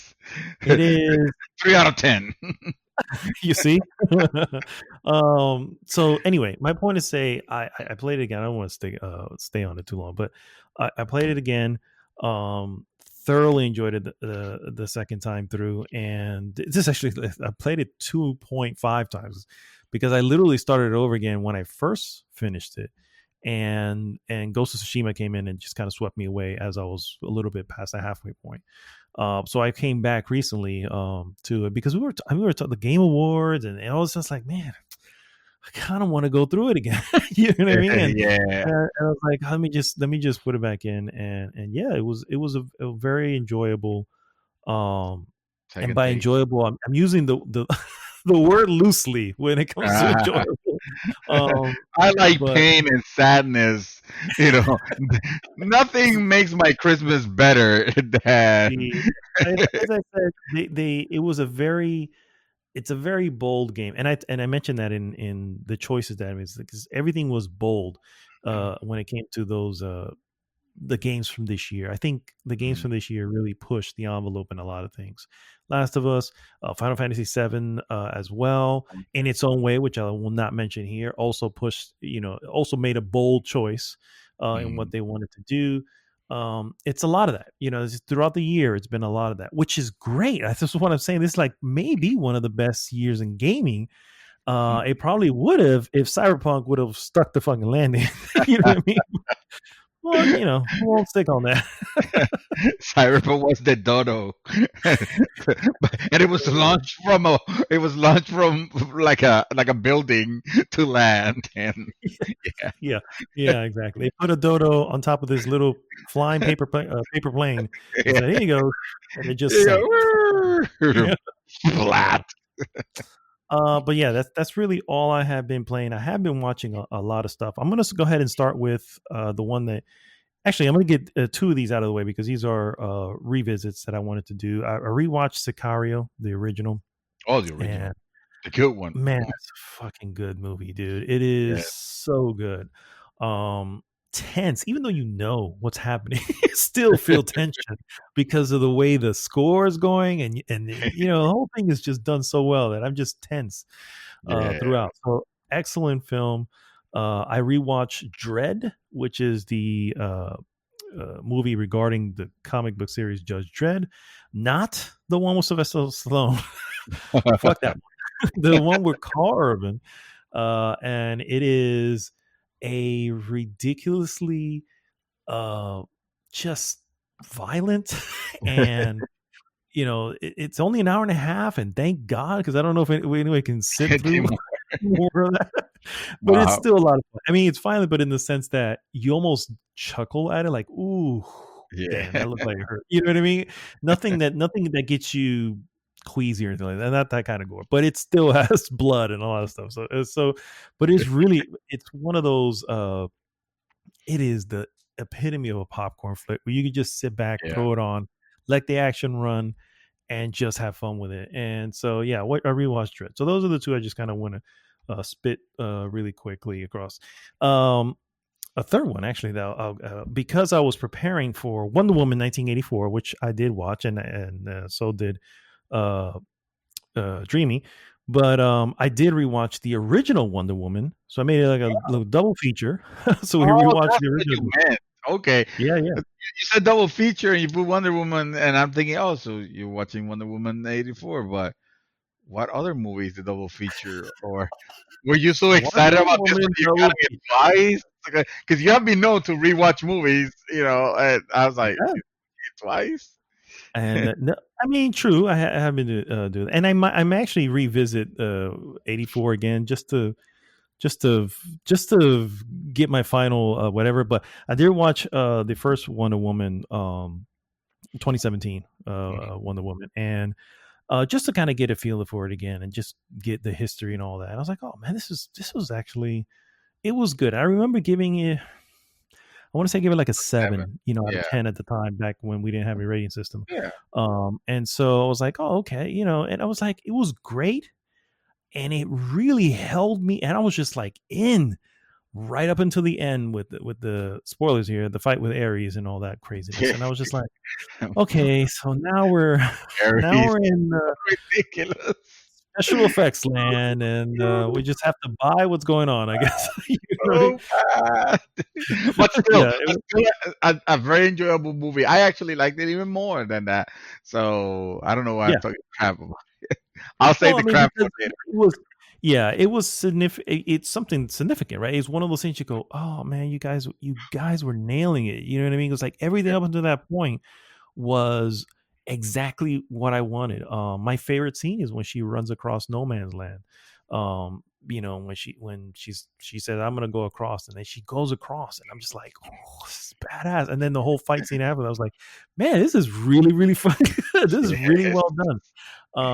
And like I said, towards the end, now you have this CG bad guy who's clearly a CG bad guy because the actor is an old man. He's not doing anything in there. You know? Yeah, I know, right? Yeah. So I'm like, it just became the, you know, what are they called? The light in the sky moment at the end where it's like, oh, now you got to save the world from something. You know what I mean? Yeah. And anyway, that said, like I said, I think, you know, I still stick by my score, a 7 Yeah. for it. But then we watch Wonder Woman 84, and oh my god, where, where where did it all go wrong? Oh, I think the moment the logo, the DC logo flashed, we should have known. We should have been, and that should have been a warning sign. Dude, Except I that it mean, wasn't the previous one, so I don't know. I'm not going to spoil any.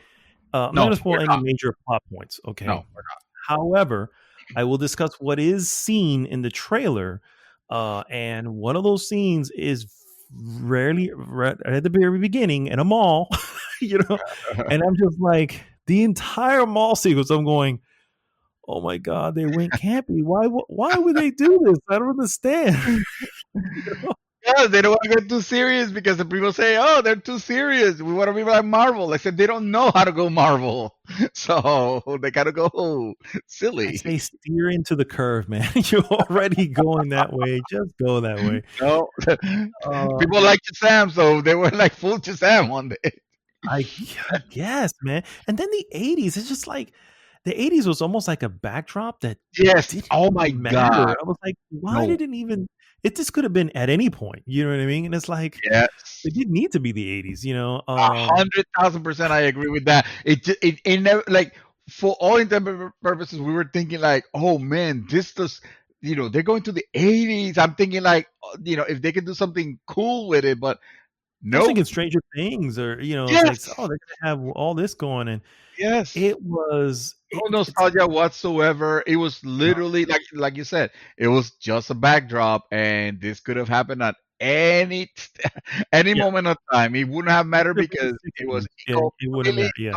completely consequential to the The movie. outfits were the only thing that stood out for the 80s, you know what I mean? And Yeah. even then, I kept going, "Ooh, no, that's inaccurate. That's inaccurate." You know, I kept going. I will say, well, first off, I will say, Gal Gadot does an excellent job. She's still an excellent Wonder Woman. Chris Pine did great for what he was given to do. You know what I mean? He did what he needed to do based on the stuff that he was given to do. Outside of that, I have this felt like it went into the same old.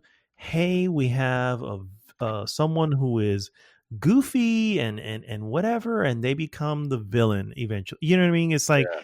that was done in every Spider-Man. That was done in every Incredibles. The yeah. Every Incredibles. hero movie that you can think of has gone down this road, and it felt exactly the same. And I'm like, I can't with this. I can't with this, sir. So what were your thoughts? I'm gonna just I take I pause. I once I when the movie was over, I think I texted you like, dude, we need to talk. And I meant like we need to talk about Wonder Woman 84 because what the hell?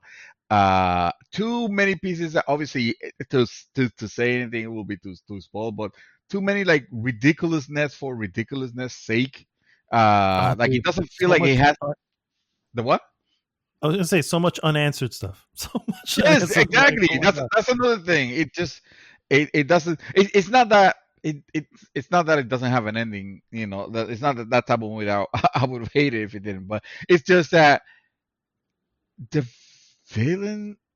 First of all, well, I don't know how much there's more than one villain. I would say that. Yeah, they're in the trailer, so you can Oh, speak about them because they're in the trailer. Yeah. well, the villain it's kind of pointless. You have Pedro Pascal, who is a decent actor, and Kristen Wiig, which I don't think like she's like a superb actress or anything like that, but I thought her inclusion here could have bring something interesting, and her being is it Cheetah the Mhm. Yeah. yeah, Cheetah. which is never addressed. The fact that it's almost like she became that almost by accident. It's kind of like it's never addressed. Anyway, the Apex whole Predator. That's what it was, and I don't know why he of all the Apex Predators he chose Cheetah, but yeah, that was the yeah. So like, oh okay, I yeah, guess. okay, But well, yeah, we'll go with that, and now like the plot point was stupid. It was another plot point. Without saying anything, it was another one of those. Well, there is the MacGuffin, and if the MacGuffin would have been used the right way, you could have been the most incredible villain. And I mean like the you could have owned it all. You could have been more powerful than anything and everything. It's almost like I always tell you that you know Marvel has they has Thanos, but they have on the what was that series that they had? Jessica was it? What's her name? Jessica. Oh, Jessica Jones. Jessica Jones, yeah. They had the series Jessica. They got the guy that could literally, with his mind, makes anybody and everybody bend to his will with his mind, which is basically you have God mode in this. You can make anybody and everybody bend to his will. Then you win. Then you win. It's basically that what we have here. A situation where, oh, this is the MacGuffin, where had it been used properly, there wouldn't have been a conflict to worry about, because anything and everything could have just ended, but no. Yeah, the only issue there is there's always the in Star Wars does this too, right? Because you have the Jedis, right? And they can obviously convince anybody to do anything, and oh no, but they have to be weak minded. So Jabba the Hutt can't have that. Watto can't have that because whatever, like okay, so Okay. and that's exactly I'm what just ended up saying happening. Oh, Thanos is a Titan. It doesn't affect Titans. You know what I mean? that's Some okay. stupid reason. Fair enough. If we want to go that route and straight, that's fine. I'll accept that.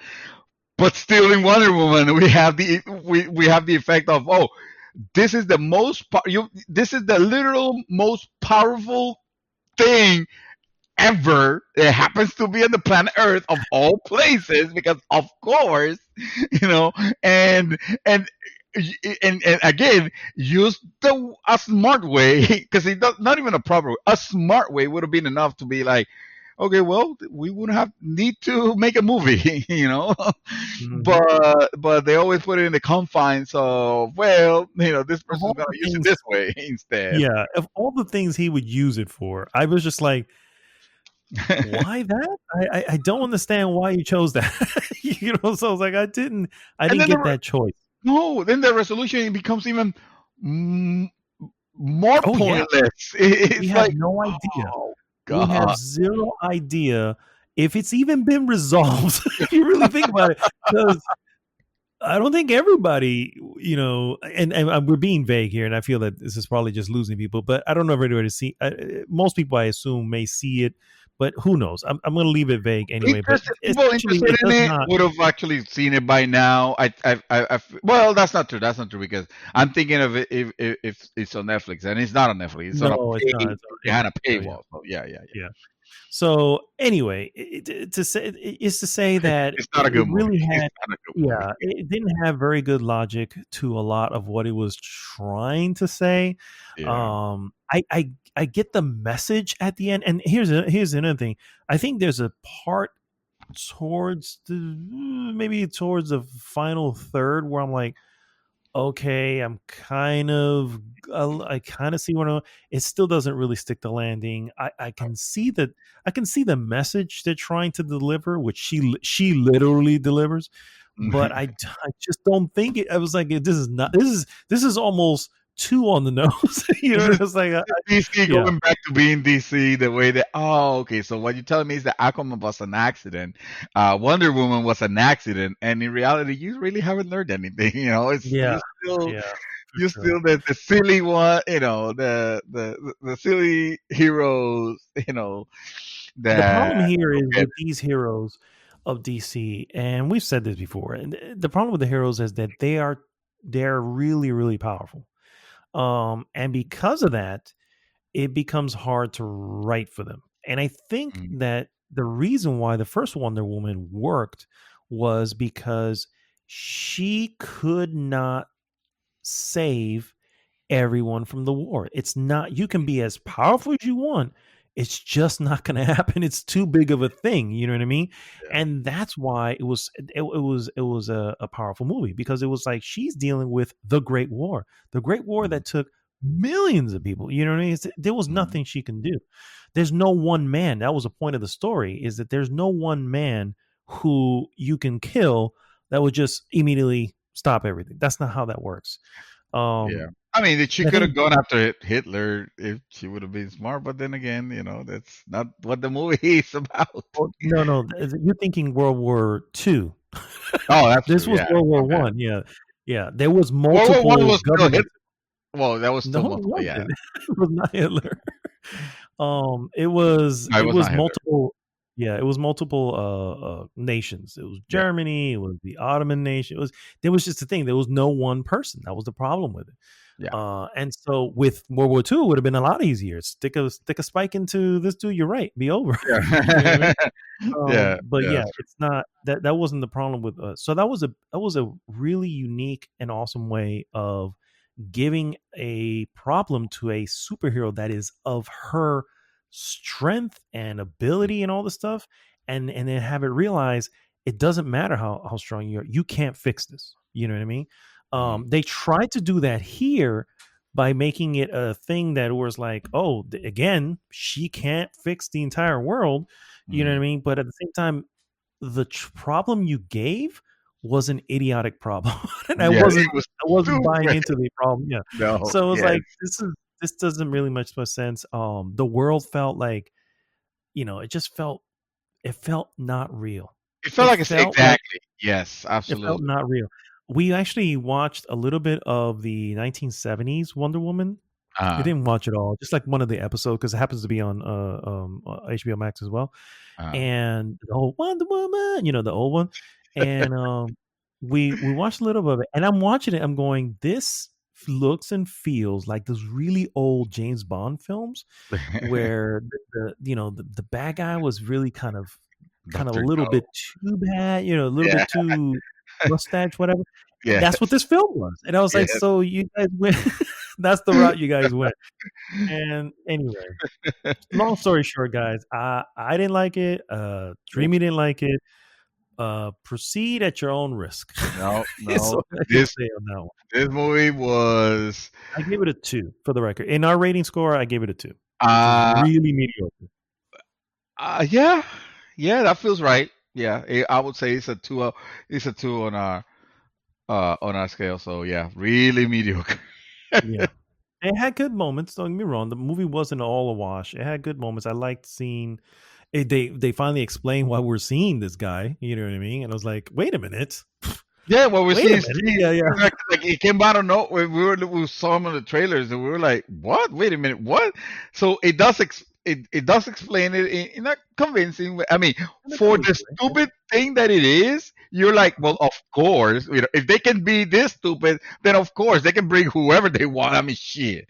Yeah. But Yeah. and again, it's one of those things that, oh, you're telling me that if this power exists, the then this how does this conflict happen if this power exists? This power exists. They would have been a conflict. They would have been a conflict because the power is too powerful. It's too ridiculous. And then the way they introduced the whole thing was nonsensical. And then they did the same fish out of the waters thing, but in reverse. But with First, him, yeah. but with him exactly. First, on the first one, it was Wonder Woman. It was like, oh, we have the president and all that stuff. And well, then on that present back in the World War One. 1918. Yeah. Yeah, and now it's with Steve, being brought to 1984, and like I didn't even I'm like not him. gonna lie. I didn't even like it that much, Yeah, to be honest with you. I can see why that would in any way rub. First of all, I always found to be Chris Pine to be just charming, no matter what the hell he's doing, and Yeah, yeah, yeah, yeah. he He is. pulls it off. You know what I mean? So I was just I kind of bought into it. I liked I liked the moment where she was trying to dress him and all that, and I was like, okay, this is kind of silly, but I'm into it at that point. You know what I mean? Like, at that point, you're just buying it. Like, you know what? If I'm gonna make it to the end of this film, I got to buy into something, right? So let me just buy into this. The movie fights But you against it. Though. Every time you're like, okay, I'm willing to bet. I'm willing to take this. The movie just fights you back yeah, and no matter tries to what. up itself in a bad way. And no, Yep, exactly. I'm done with this movie. The last thing I watched is going to probably surprise some people, and Mm. considering my recent feelings towards this particular franchise in any way, I started watching The Mandalorian season 2 because Oh, because you have it this has, subscription to pay for. everybody has been talking highly about it. Everybody who's seen season 1 has said, man, they nailed season 2. It's like now we're into the good stuff. Like, okay. And I never thought, and for the record, I never thought season 1 was bad. I thought season 1 was actually good. But that's all it was. It was just good. It wasn't something that blew me away. It wasn't something like, man, I cannot. It wasn't like the Watchmen series where I was like, fucking hell, I need to watch the next one. You know what I mean? Yeah. Lovecraft, I need to watch the next one. It's like it's 3 o'clock in the morning, honey. We're gonna power through this. We have to make it do it. So that's it. And Mandalorian was never that. I'm only 3 episodes in to the series, and I still kind of like, okay, waiting for that moment. It's again not bad. But it still hasn't blown me away in any way. I saw who I can't remember her name now, but she plays Starbuck. I can't remember the actor's name, but I saw her character in here. And Kara something. I forgot her name. Yeah, sure. Kara. We'll call her Kara. Actually, no, we're going to call her Starbuck. She comes in and she. That's Race. Thank you. Good night. Kara Race. Okay. Kara Race. That's their name. From Battlestar Galactica. The chick from Battlestar Galactica. Starbuck. Yeah. So she's in it, and it's a couple other characters. It has that. First off, Star Wars was always meant to be a Western, a space Western, essentially. So this one really, and even the first season did this, really holds on to that Western feel, which I can dig. I'm cool with. I enjoy that aspect of it. But again, I'm only in episode 3, guys. So if from episode 4 on to 10, it's amazing. I haven't started that part yet. So, blow your mind. Yeah, 3 episodes in, I'm like, okay, we're kind of just still doing, and every other shot has to show Baby Yoda and what he's doing. Like, guys, I mean, yes, he's adorable, but at some point it's like, he's not even part of what's going on. Why is the camera over there? It feels like E3, where it needs to show the player playing the game when no one wants to see him playing. They want to see what he's playing. You know what I mean? So no one wants to see what Baby Yoda is doing. They want to see what Baby Yoda is looking at. You know what I mean? So, Star Wars have become the formula is one of our characters. There's got to be a cute character, whether he's a robot or he's a robot or he's an astromech or he's a little Baby Yoda.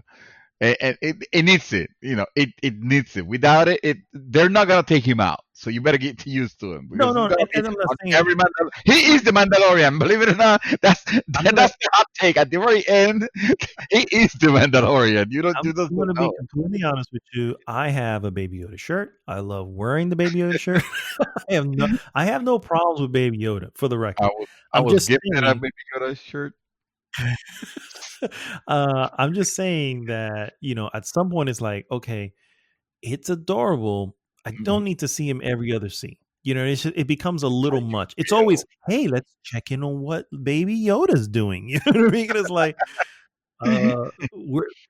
right now, Mando is dealing with this dude, and that's more important. Go back to them, please. Anyway, the fact that also of all the creative ways that the Star Wars names tend to be super horrible, they name him Mando, because he's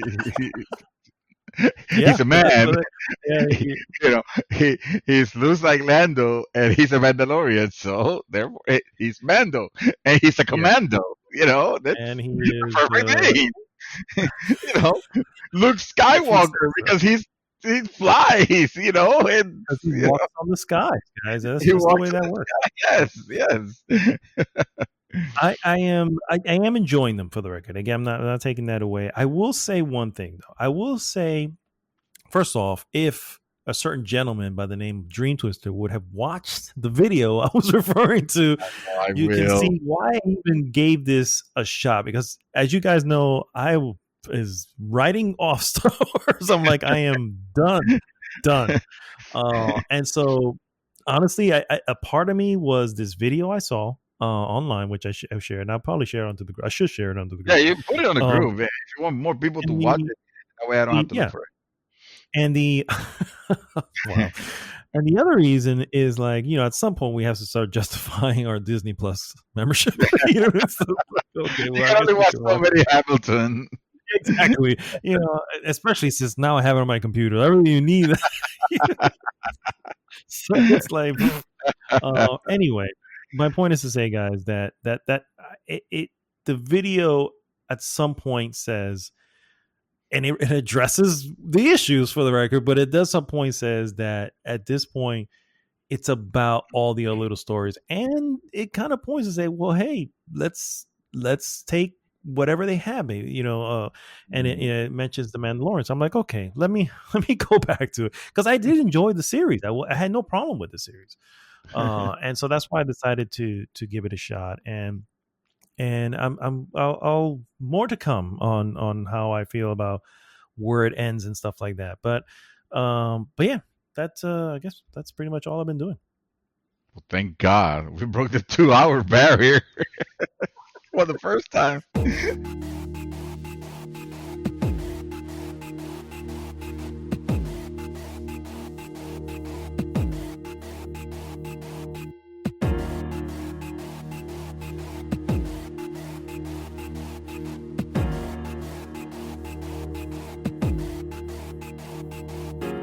We're back, guys. Are we? And I guess we are officially official. Official. We'll say semi-official. Semi-officially, we're back, guys. Yeah, we haven't been certified. Correct. We're waiting for certification. Yeah. Which can take some time, but you know what? Nowadays, it's just letting shit pass. So who knows? Well, you should be fine. Yeah, exactly. Our election, for example.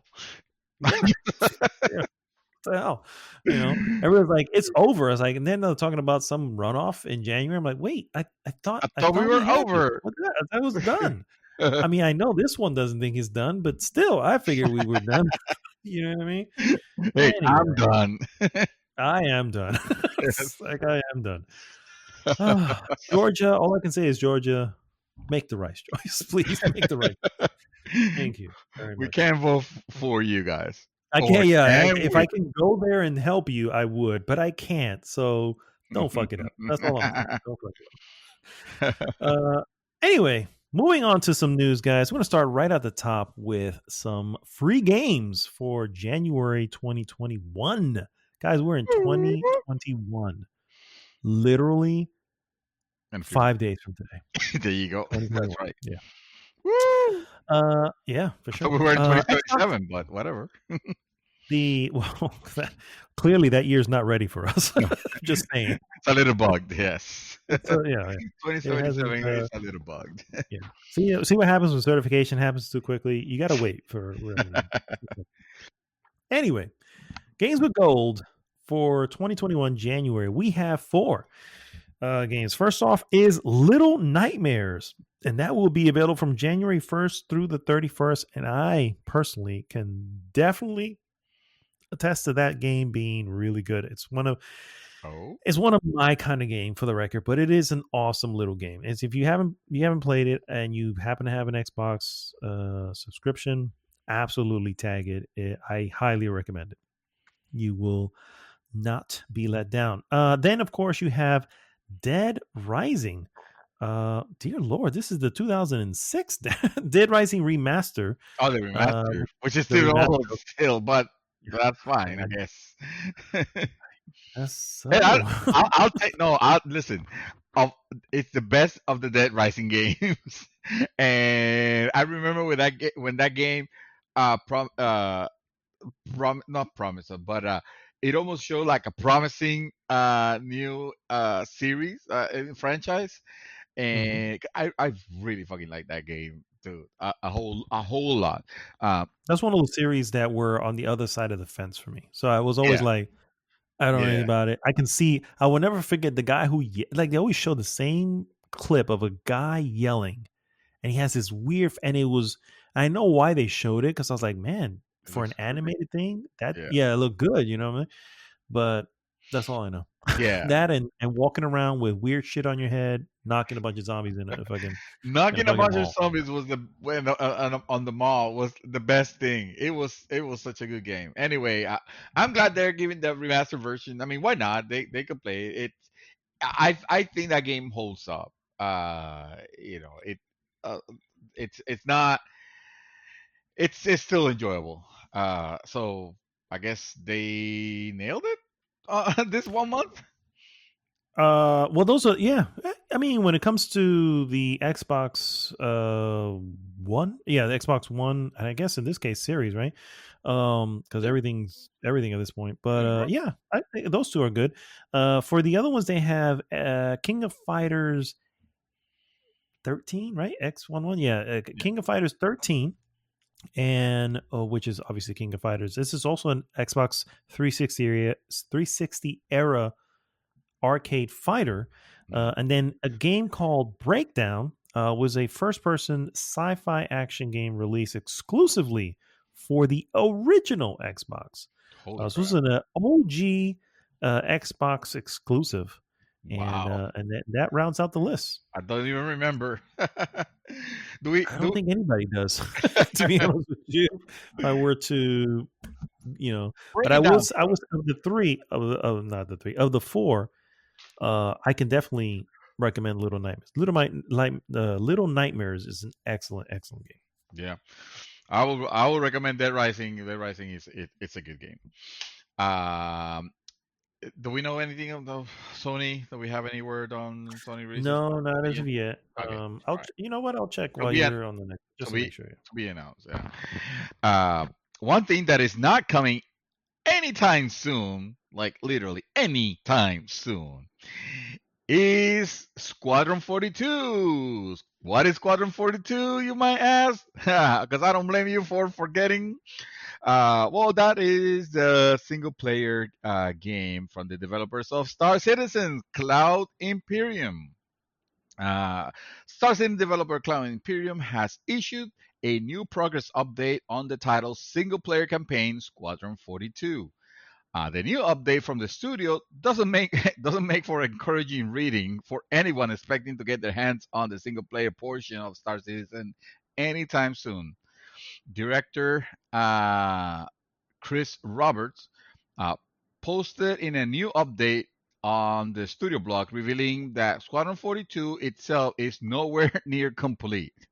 And the quote is, I've decided that it's best not to show Squadron 42 gameplay publicly, nor discuss any release date until we are closer to the home stretch and have high confidence in the game, in the remaining time needed to finish the game to the quality we want. So, in other words, expect this game. By the way, that was the quote. I'm saying, expect this game in 2077. It's gonna be the beta. Back in July of 2020, the studio posted a preview of a mock-up of a work in progress roadmap for Squadron 42. Jesus Christ, this freaking scam! In which it revealed the beta phase was meant to launch on the second quarter of 2020. Of course, that did not happen.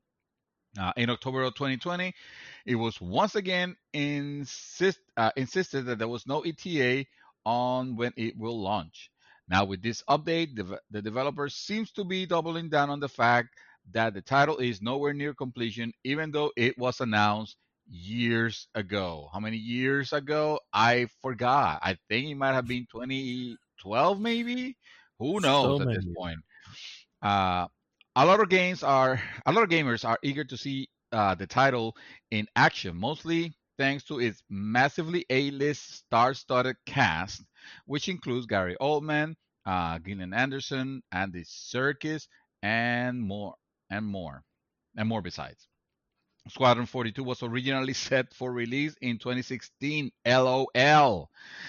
Uh, we don't even have a vague suggestion on when it will launch, and that is by the words of VG247. Yes, uh, what else can be said? I found a non quote because this was not a real quote, but it sounds like something that he will say so much. And the quote from the non-quote from Christopher says, "An imaginary game is good forever, but a launch game can be bad. What is a launch, anyways?" Chris Roberts, Star Citizen, and Squadron 42. what is a launch? At this point, with them, it's like, It, it, what is the it's an situation outdated concept. the situation is so it's so ridiculous, man. The amount of people that are still getting scammed by this non-game, that are willing to give money for something that, for a demo. Basically, what you're playing right now. I mean, I seen Star Citizen. I still what Citizen is right now. Let me tell you, it looks great when it runs. It looks great. The little portions of it, of course, because that's what they are, little portions of things. If they would have actually focused down, this game would have been done a while back. Years ago, this game would have been finished already. But no, they keep changing. They keep changing crap. And guess what? Throughout the years, technology keeps improving, and now they want to implement the technology, and want to scrap what they have, and guess what? Now other technologies are coming, other engines, and now they want to implement that, and want to scrap, and it's like this perpetual non-release, in which we're giving crap to Cyberpunk 2077 for releasing something that was, obviously not very well tested and maybe not completed, to say, so to speak. But then you get the opposite. You get, well, in this case, I feel like purposely not finishing a title just because they're make money this way. It's better to continue getting money than to release something, get the money, and then that's it. The well's up. So yeah, I am disgusted to the fact that we still have don't even have don't even have a remote idea on when this is gonna be released, is if ever, if ever, and seeing what they're doing and seeing that it's working for them. Yeah, they It's have not gonna. no yeah Yeah, they yeah. got no reason to. There's nothing They got no reason to finish it. They're correct. they're making bank right now. Exactly. They're making so much money not releasing it, and the moment you Yes, release it, you're done. first off, yeah. First off, everyone who's into it already owns a copy.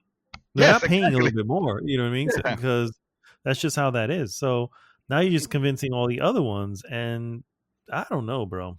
I don't yeah, know. yeah. And it's starting to be to the point where, yes, it looked good, but it's starting to show it. Like it's starting to show its age. I want to say, not that the game looks bad or outdated or anything like that, but I'm just saying, like, what used to be like amazing now, it doesn't strike that way anymore, because there have been so many other games that have started and finished and released Mhm. that have looked better. Hell, And Cyberpunk 2077, even though technically it's not finished, it was announced in 2012. well, Uh, yeah. and here we are 8 years later, and technically it's released, uh, and still no Star Citizens. Yeah, not Star Citizen, when or not even the shadow of when will we have this game. when was the original Kickstarter date again? The Kickstarter for Star Citizen, I'll tell you right now. Start. When was Star Oh dear. Citizen's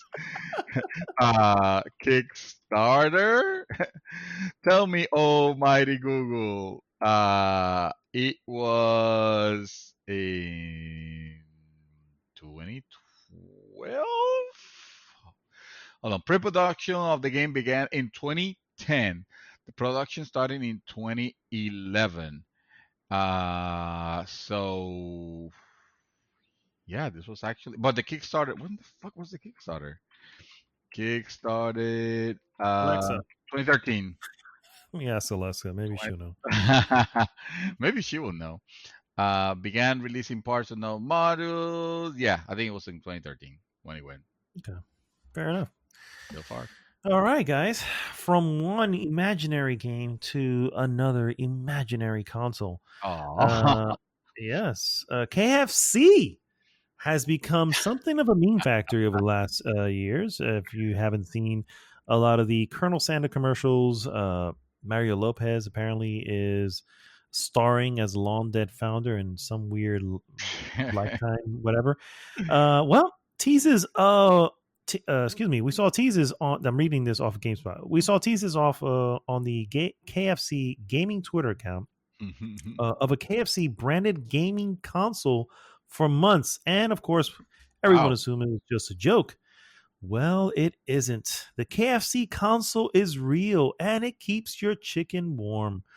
Uh, Intel's Mark Walton clarified that the console is legitimate on Twitter, saying it's powered by Intel. Other game consoles are generally powered by AMD processors. The This is a cooler, PC.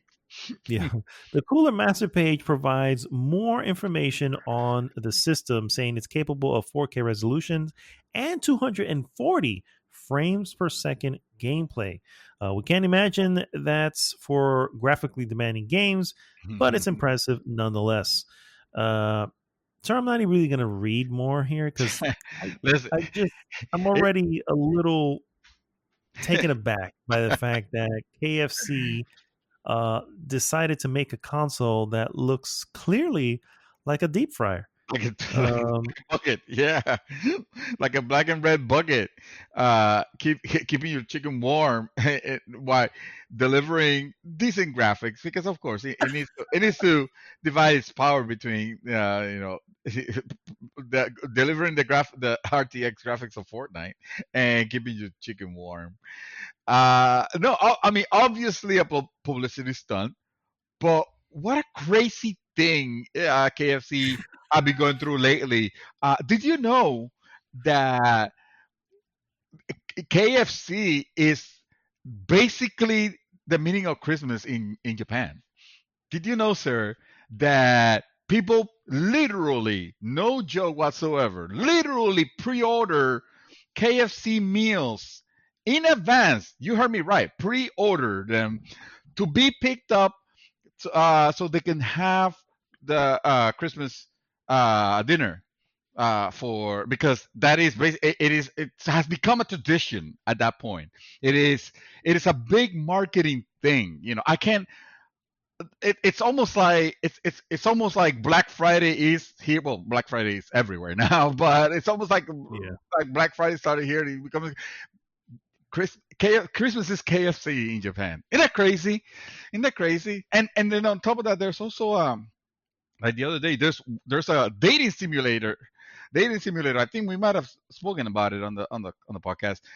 That features the Colonel Sanders.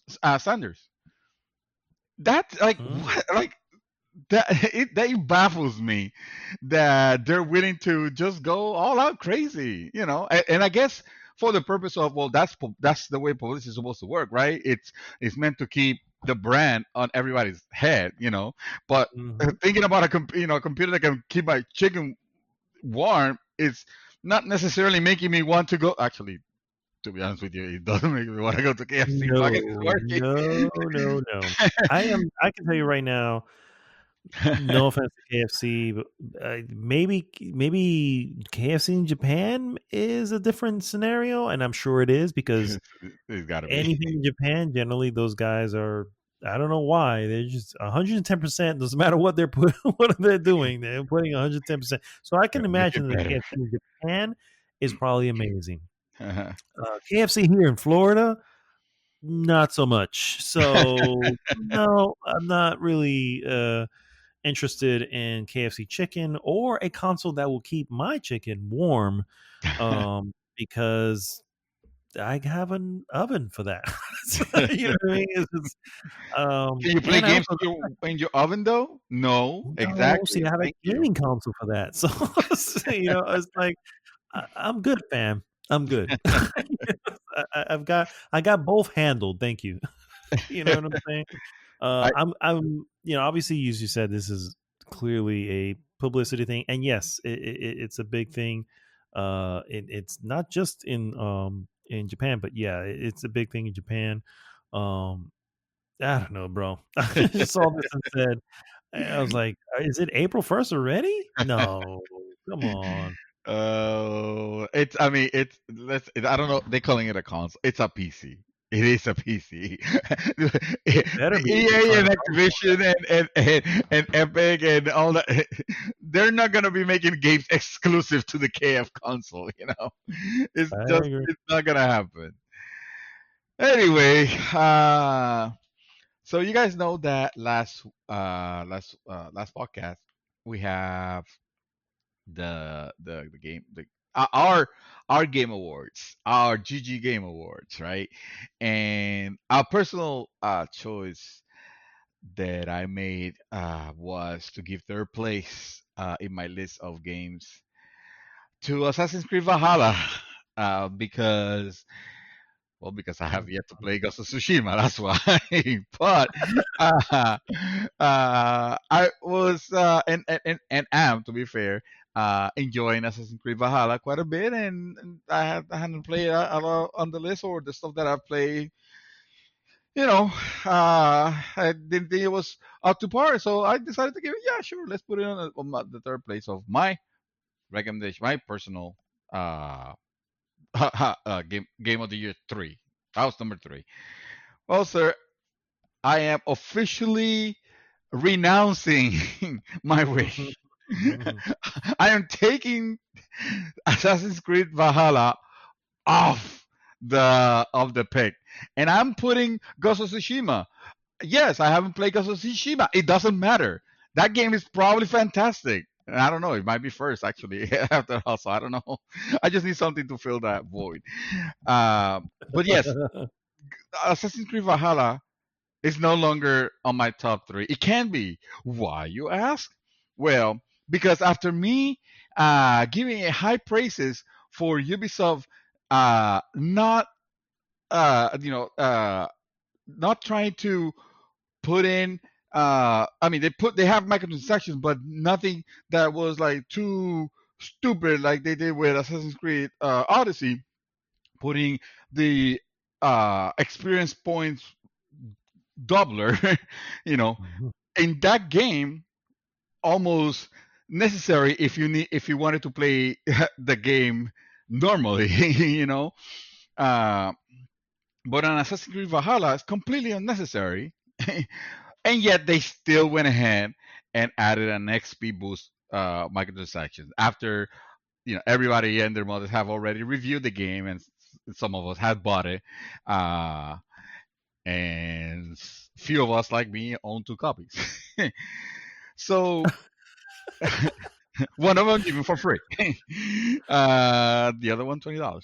Ubisoft has added the controversial new microtransaction to Assassin's Creed Valhalla. New XP boost as microtransactions is no stranger to the Assassin's Creed franchise. This was most prominent in Assassin's Creed Odyssey, where some players felt the progression throttle without buying the significant boost. And that was absolutely 100% right. That is a fact. That is why fans who dislike the practice were pleased to see that the shortcut wasn't included at the launch of Assassin's Creed Valhalla. Well, unfortunately, that didn't last. A permanent XP boost has retroactively been added to the Assassin's Creed Valhalla store for 1,000 Helix credit or space bucks, basically $10. Why This in the hell?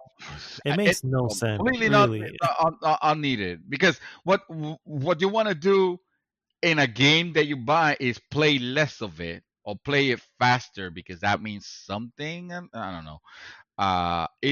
In Assassin's Creed Odyssey, they went worse. They fucked up with the progression just so you have to buy it, So on this one, they haven't done that yet. I do expect them to do it at some point, and that's the reason why I can no longer recommend this game. This boost provides a massive 50% bonus to character progression and can be used across all save games. There is also another option for $15 that adds a 50% boost to all earned money. Uh, Another unnecessary thing. Speaking to Game Informer, Ubisoft representative explained the inclusion of the new microtransactions. They say uh, as more as more and more post-launch content become available, we want to give the option. They always say the fucking option. Fuck you, Ubisoft. Yeah. Want to give the Mhm. options to players to advance their progression. Utilities allow players to Utilities allow players who lack the time to fully explore the world of Assassin's Creed Valhalla to be able to acquire the game's best gear as well as other items by accelerating their progress. Guys, that's the end of the quote. Guys, I'm gonna give you a tip. If you wanna do all that shit, you want to break your game and max up your character just because you don't care, and I'm gonna give you a tip that will make you have that all for absolutely zero money, completely free. Just Google cheat engine anywhere on the internet. It's an app, it's an application. You download it. Of course, I don't think it applies for console gaming. I'm sorry, but on PC, you download it. It does something to the executable. I don't know. I've never used it, but I've heard about it. And you can just mess up with stuff. You can give yourself, all the gear, all the crap. Of course, don't use it on multiplayer games or games that are constantly based on on server access, because you will get banned. Yeah, for sure. Assassin's Creed Valhalla, being a single player game, uses Ubisoft Connect to upload your save game to the cloud, like we discussed about the cross-platform feature. Um, so if you decide to use cheat engine, obviously disconnect from the internet. Don't let it connect. Don't let Ubisoft connect. Don't let it happen, guys. Don't let it happen. Yes. Let me see. The article continues. It says essentially it's a bypass for players who are super busy, uh, or not busy enough to not complete the game. Uh, to get the best stuff without having to engage in grinding for XP. You don't grind in that game, whatever. This is bound to rub some players the wrong way, even if the game is entirely single player. Thankfully, Ubisoft did not confirm the rate of XP gain that the rate of XP gain has not been tampered with. Assassin's Creed Valhalla. Of course, they're not gonna sell you, dumbass. They're not gonna tell you. They're not gonna tell anybody. They're not gonna admit to that. So anyway, we can pretty much stop it here. It's pretty scummy of a company to not have this, and everybody's like, oh, that's great. You know what? They it seems like they learned the lesson. And hey, EA, I'm looking at you and all the games that you have released, that I like right now. The Star Wars, the two Star Wars games that came out, and they don't have that garbage. Doesn't mean that you can't be tempted to add them later on, and I will call you out That is for it. insane. Yeah, it makes It's coming. It's makes coming. zero sense. Yeah. It's basically. Well, I don't even know how to compare it with anything, movie related. It's like you saw the movie, and then when you bought the DVD, the Blu-ray, they changed the ending on you or some shit like that. I don't know. Yeah, Actually, they changed the yeah. act. Yeah. That's about as apt as you can get to that. I mean, yeah, It is coming, and yeah. to avoid to avoid the backlash of the reviewers. But of course, you know that that was their plan all along, and that's why And it Ubisoft. clearly means that, yeah, Yeah, yeah. Fuck Ubisoft. Ubisoft. My last piece, guys. Games, if you have not known, have continued to flourish on Kickstarter this year.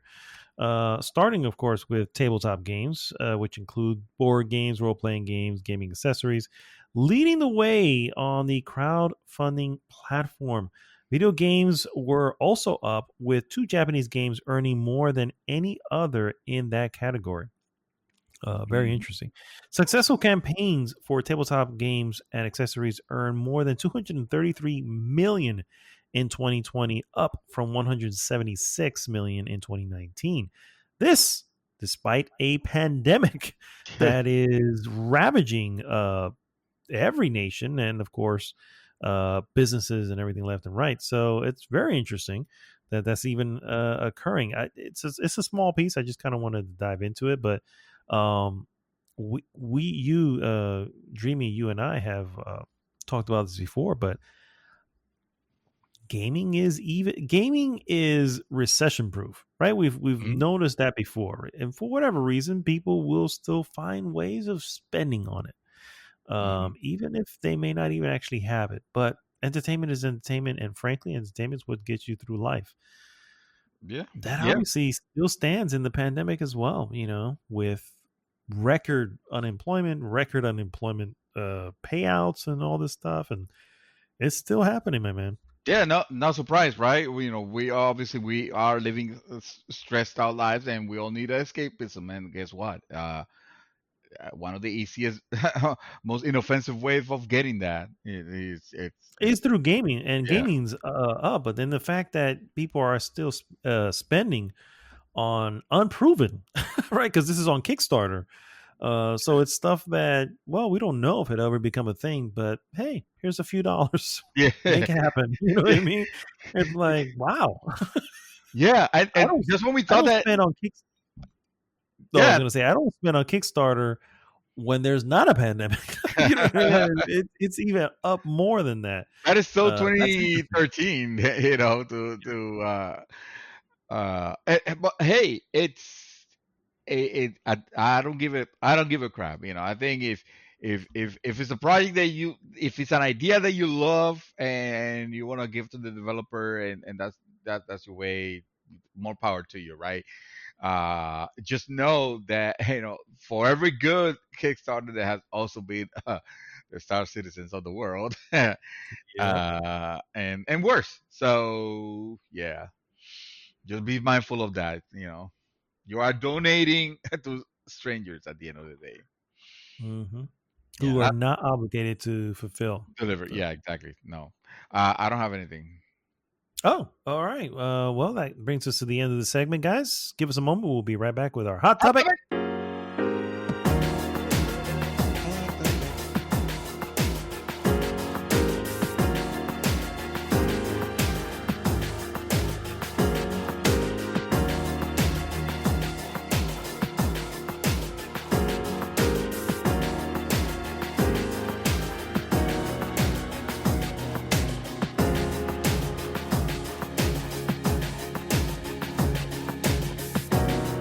So anyway, their plan went sour, and I just had to kill them. Oh, well, there you go. I mean, shit. I mean, when you're dealing with Colombian drug lords, I don't blame you. Hey, that is the problem. I mean, they already knew my Yeah. recipe. Yeah. Who is not to say that they can replicate it, right? So Exactly. You can't. You can't. no, You are no. the only Heisenberg. That's how that works. Thank you. I I, No I problem. I appreciate that. As my number one buyer, I appreciate your input always, and For sure. the, For the sure. only the only type that I respect. Anyway, we should start recording it sometime. We Anyway, guys, we're back, and it is time for our hot topic of the week. hot topic. Hey, I got a hot topic for you. Oh, yeah. Talk to You me. know you know what show should come back? And actually, I think it's out there. I want to say it's on Amazon probably. You remember the battle bots? Oh, dear. Yes, I do. Isn't the battle bots awesome? I have spent the better part of the evening before we started the podcast, just watching battle bots rerun on YouTube and compilations of the most destructive, the most destructive battles and crazy stuff like that. And I think at some point I saw a flying drone. Are they allowing drones now on this thing? Because if that's the case, I need to start watching this right now. I need to go back I to it. honestly don't know if they're doing that, but I wouldn't put it past them at this point because Man, ratings and all. that was that was a great series, and I know Amazon has it. I want to say that Amazon picked it up because I saw it. I think I recall the other day seeing like a banner for it. And I was like, oh shoot, BattleBots are back! Awesome. Yeah, man. That was always good. That was always Yeah, good. It needs BattleBots to go back. was the shit. Let's be real. I Yeah, enjoyed and I it. didn't know Yeah. that seemed to be really really old because some of the encounters that I saw, whenever they would show the drivers of the bots, they will have like almost like 80 styles haircuts and styles in general, which makes me wonder like how old has this series been? Like, could it be No, that maybe they're that just, they're just that stuff. They're so focused on building the battle bots the that they've engineers are lost so nerdy? decades. Yeah. Oh, that is Oh, excellent. okay. That is excellent. All right, guys. The hot topic again. Checking back on CD Project Red. If you Speaking of didn't battle know, I know. Yeah. Speaking of BattleBots, if you didn't know, lots has happened since the release of a little indie title called, and that's not even a lie, indie title called yeah, true. yeah, Cyberpunk 2077. Cyberpunk 2077. Yeah, that is an independent title, guys. If you didn't know, That's right. um, So we can forgive them then. They're indie. They're just a sure. small crew. How many people are like 400 only? Like, come on. Uh, yeah, there's a little more than that. But yeah, it's been quite the week for them, and I just want we just kind of want to check in, go over some of the news items that have. Howdy. I laugh because I'm in a little bit in disbelief with Who would have? Yes. a lot of what they've ran into, and I didn't expect this from Cyberpunk, a game company that you and I, Dreamy, have both. I don't want to say put on a pedestal, but to an extent, we kind of Yeah, have. You know we what I have mean? expressed some fondness for them because of they have put good product and they have supported it, supported them also, and and to be honest with you, it was. I don't think the affection was misplaced. I No, think no, that for they sure. absolutely 100,000%, mega dropped the ball on this release. Like I don't, I honestly, I don't know what they could have been thinking here, uh, but I don't think it takes, it doesn't take away in my eyes, their legacy, and if anything, this is where we actually see what they're made of, how they handle this situation. It's early, shit is hitting, shit actually already hit the fan and it's spewing everywhere. How they Yeah, clean is up to them, but I tell you, it's not looking good. well, it's not all Against doom and them, gloom. Yeah, it's not against all them, I doom. mean. Right. So right now, here's kind of here's a quick recap, and this is literally I'm not even reading this. This is coming from my own head whatsoever. Right. Hmm. First and foremost, CD Projekt Red or Cyberpunk 2077 coming up to release. They they send keys and copies out to Game Media. It's only the PC version. They advise the same Game Media to, hey, don't share any footage. Only use the stock footage from prior uh, videos and stuff like that. They themselves have released.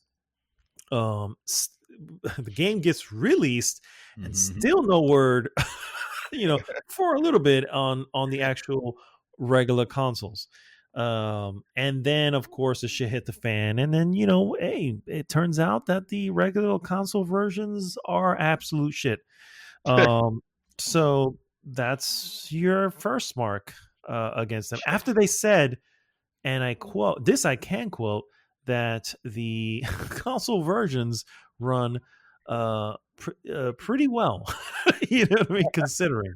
Wow. Yeah, Considering what? as an actual quote from the developers. Wow. So yeah, but of course, none of the by they themselves leading up to the launch never showed what the console version looked like. Everything we have ever Mhm. seen up until gamers and media decided to start sharing their versions of it. Up until that point, we've only seen the PC version.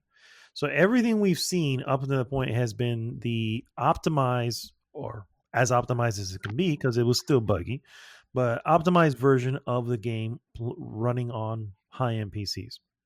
Yeah. So that's one. Then you have your blowback. First off, you have the gamers obviously getting on getting on board and saying this, this is not good, and getting on to CD Project Red comes out and says, hey, we hear you, we apologize. They release a statement. Hey, you can, we suggest you request a refund from Sony and Xbox, or I think they just said Sony, but and of course Sony was like, no, we don't give refunds. That's not how this shit works. Obviously, they released that statement, CD Projekt Red's, kind of assuming, oh, there must be some sort of agreement with Sony that they will allow this. Well, Sony put that shit, cut that shit right off. Said, nope, we did not say anything about this. Shortly thereafter, that Sony says, you know what, we will go ahead and refund this, and also we're going to remove this from the store altogether. Wow. So right now, if you were to try to find CD Projekt Cyberpunk 2077 on the PlayStation 4 store, you're not going to find it because it's not there. Not there. Xbox has also, if I recall correctly, done that. Now, they haven't removed it from the store, but they have offered refunds. Yeah. So that's it. And then, of course, a couple other places have jumped on board. GameStop, excuse me, has also been offering refunds. Best Buy. In spite of those refunds, Cyberpunk 2077 has still sold 13 million copies. Can you believe it? Oh, and that's not all. Not only have they sold that amount, but it's this December 27, it still holds an 86% on Metacritic.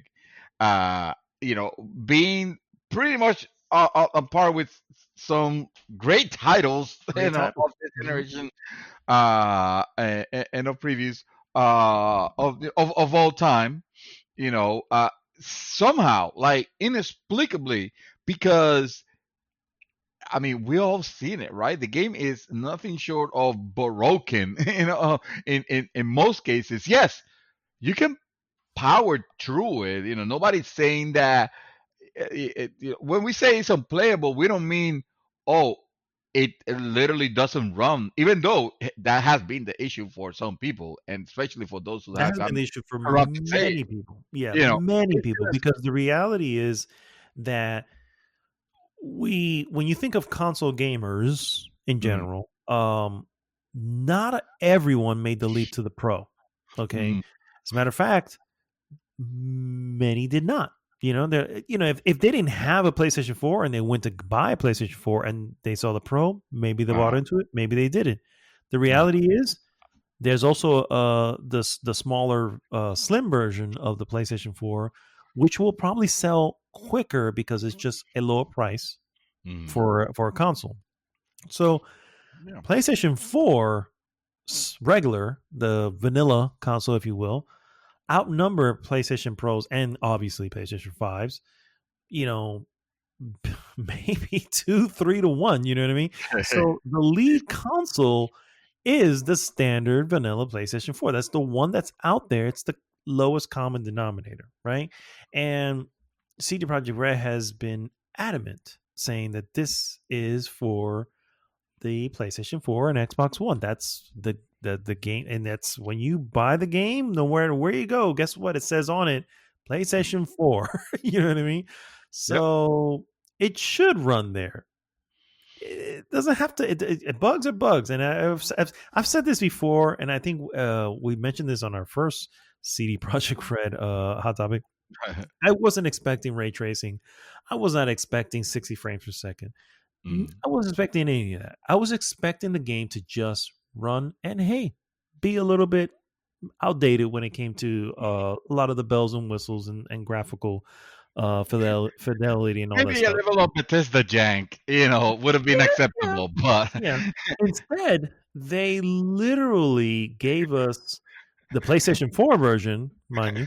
They gave us one step above what Fallout 76 was. Because yeah, Fallout 76 is still the worst shit ever. It as, has as, not been broken. That has not been surpassed, I think, yet. and some people might argue that statement actually, but Sure, I'm sure, sure. not. This is a personal statement. This is I, me I would not. personally. Yeah. This is just me saying, hey, Fallout 76 is still the worst shit that got released into the wild. And CD Projekt was not there, but damn it, they were trying to be there, obviously, to be as bad. Since then, of course, there's another thing I wanted to bring up before I forget. And that is the devotion. Uh, so I have to mention this because this is also happened all in the same week. I mean, it is The same day. unthinkable. Yeah, it's unthinkable that all this happened within the same week. But yes, guys, it did. Uh, the same week, tide of public opinion appears to, I'm reading this off of Polygon. The tide of public opinion appears to have turned against the studio. On Wednesday, days after the botch launch of Cyberpunk 2077, the company announced that it would not list Taiwanese horror game Devotion on its storefront. That revelation came mere hours after Devotion developer Red Candle announced its game release on GOG. GOG, for those who don't know, is is a online video Yeah, game service that's owned by CD Projekt Red. yeah.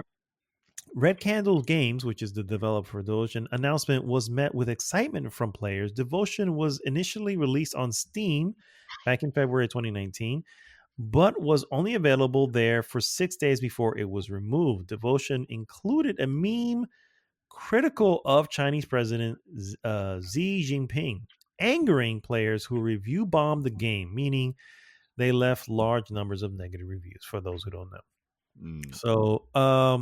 so yeah. That- on Apparently, the on the same day, it just so happens that on the same day that GOG decides to uh uh what would you say, ban, or would you say remove? Let's blacklist. say, I'm gonna say blacklist. I want to say remove the Devotion from their store.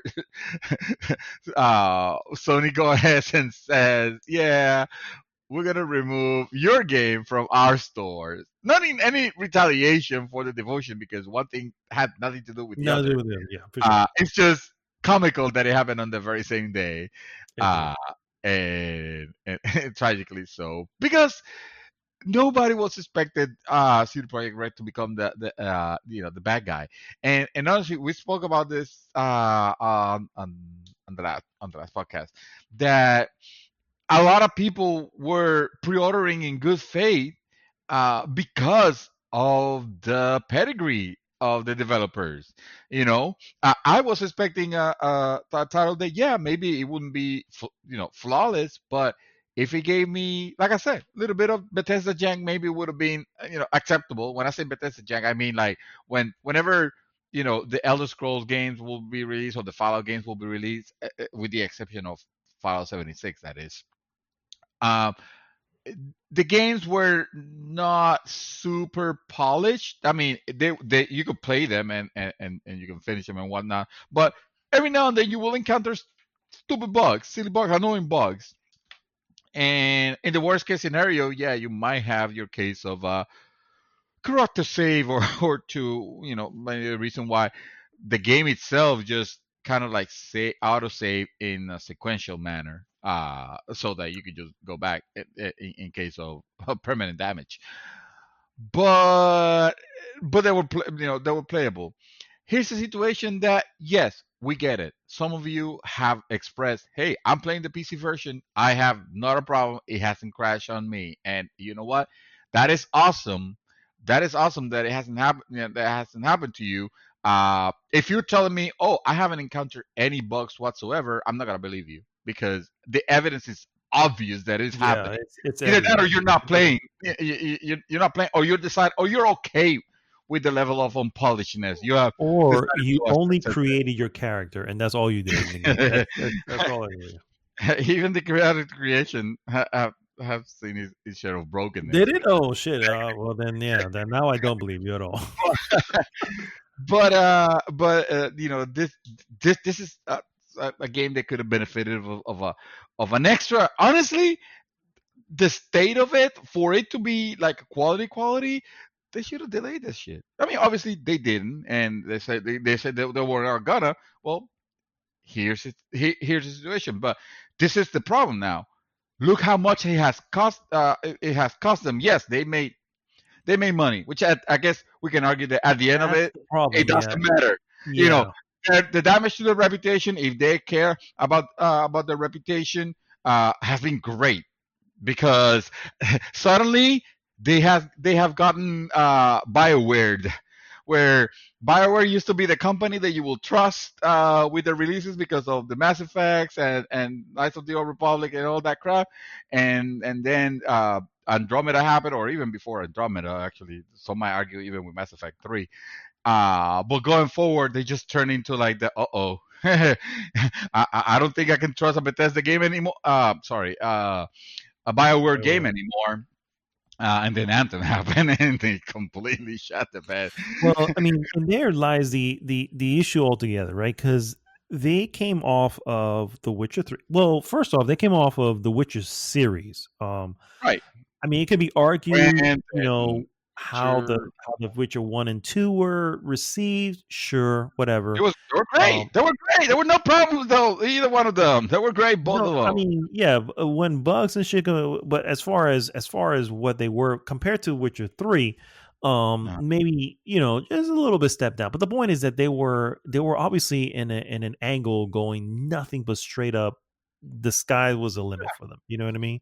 yeah. Um, I think many people argued that The Witcher 3 is most likely, and I would argue this as well, most likely the game of this generation, this Mm, the PlayStation 4, Xbox One generation.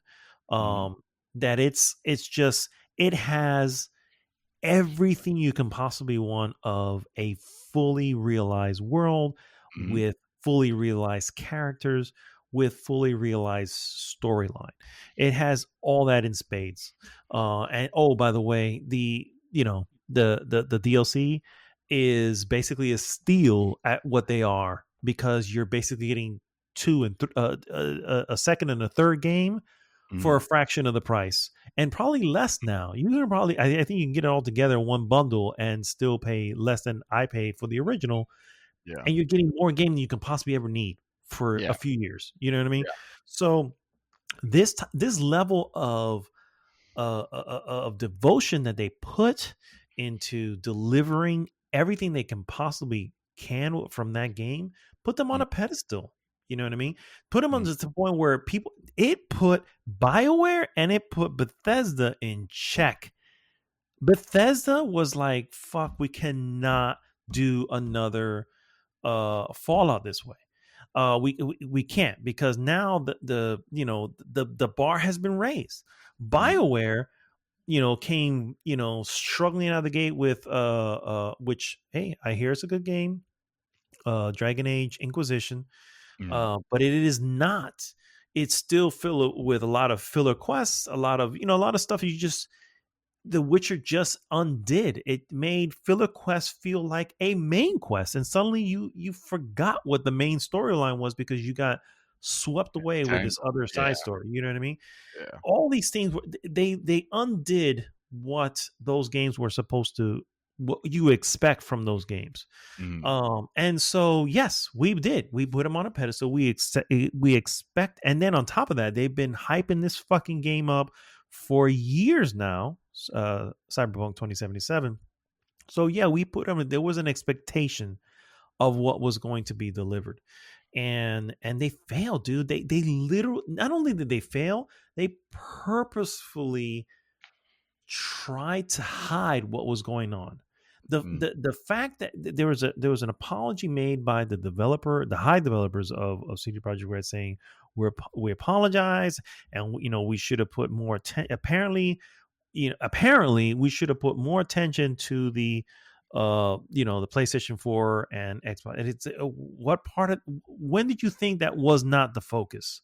mhm. And don't tell me you didn't think that, and yet you hid that the entire time. It's like you purposefully hid that. And I think that's my main issue here with a lot of apologists for CD Projekt Red. I love CD Projekt Red.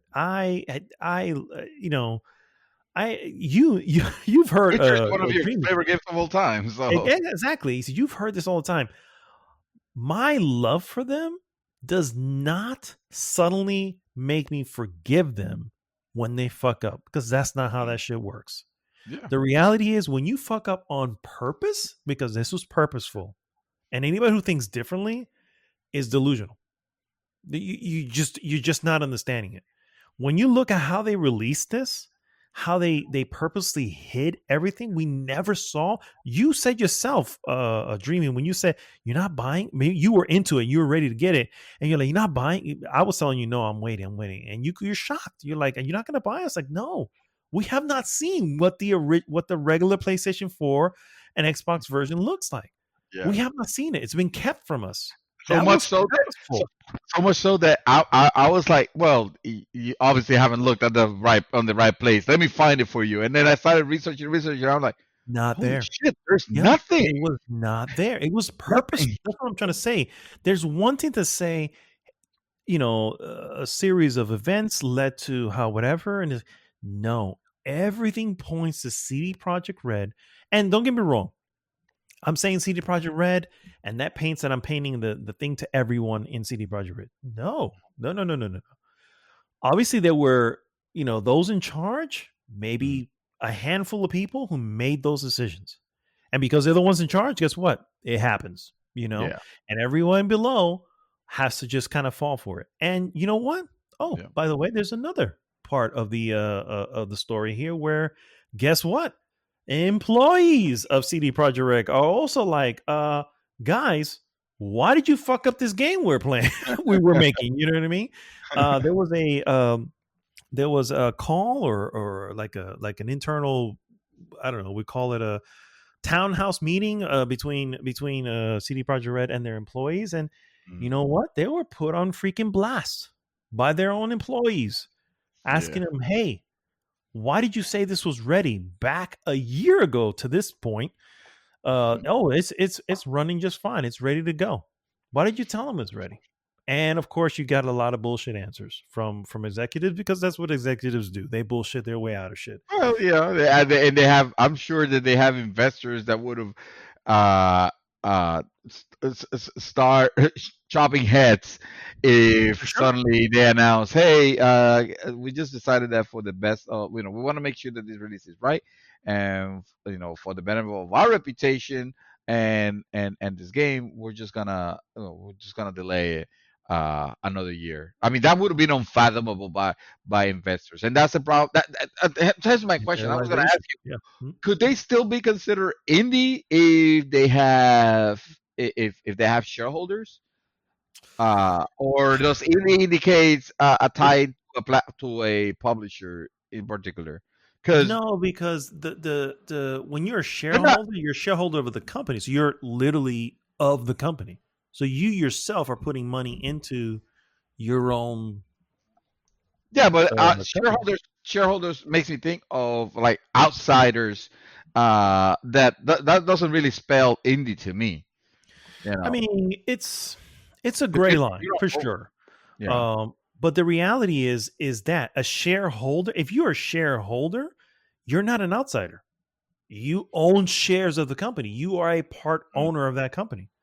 So that's not really an outsider. Because if you're an outsider, then they don't have to talk to you. That's how Bethesda was before Bethesda got bought out by Microsoft. They didn't have Mm. shareholders. There was no one to talk to. They make whatever decision they want, and it runs.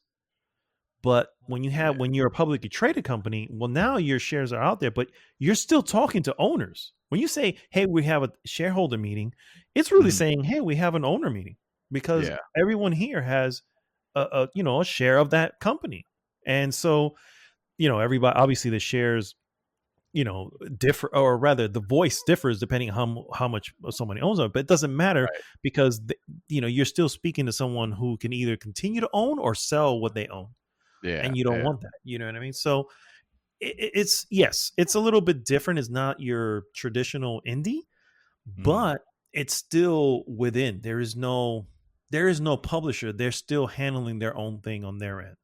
So yes, perhaps not the same thing, but um either way, it's and you know what? And when you have those meetings with your employees, guess what? You have a meeting with your stakeholders. Yeah. Stakeholders are not shareholders.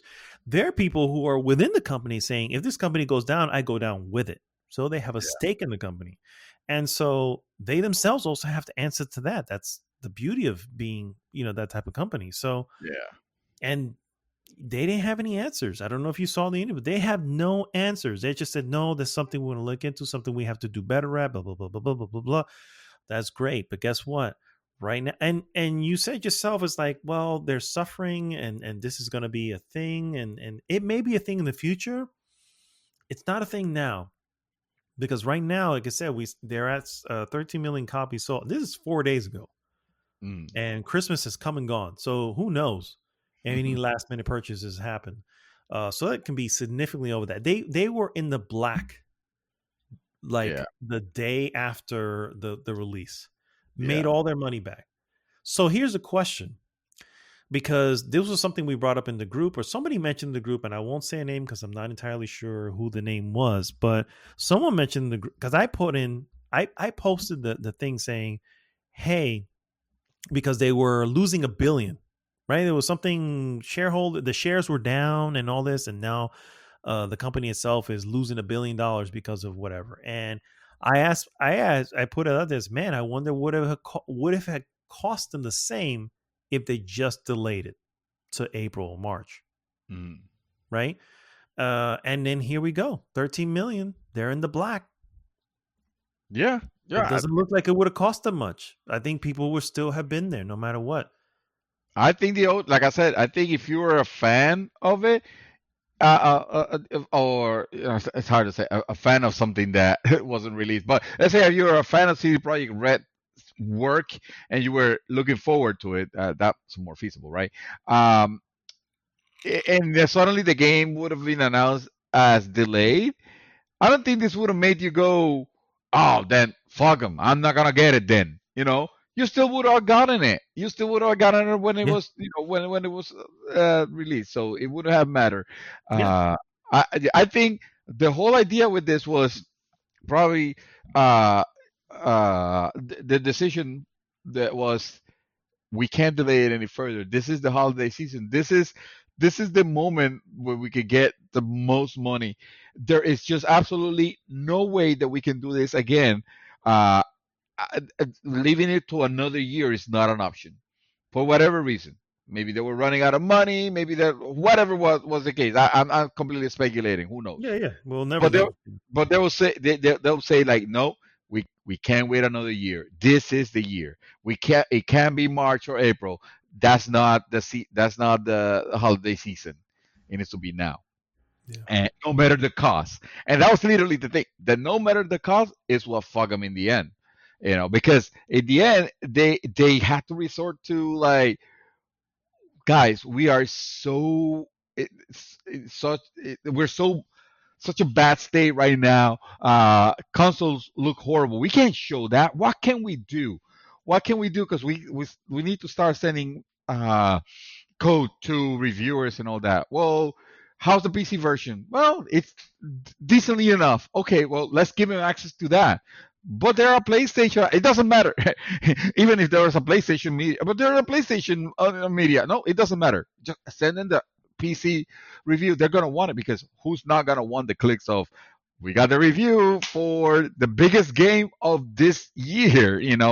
The year that had us they had a release of a Final Fantasy VII game, mind you. May I remind you that this was the year that had Final Fantasy VII released, and it came and went. I think people have kind of like forgotten. I seen that game already in bargain bin price for whatever reason, but hopefully because everybody bought it. But the they have no choice. They were like, okay, well, fine, we'll just give them the PC version. People played it. People saw the potential of it because it is at the end of it. It's not a bad game. A bad game wouldn't get 90s.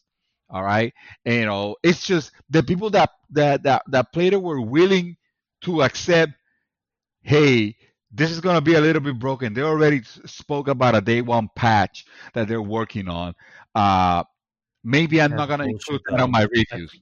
Yeah, I feel that is a strike against gaming Media? media.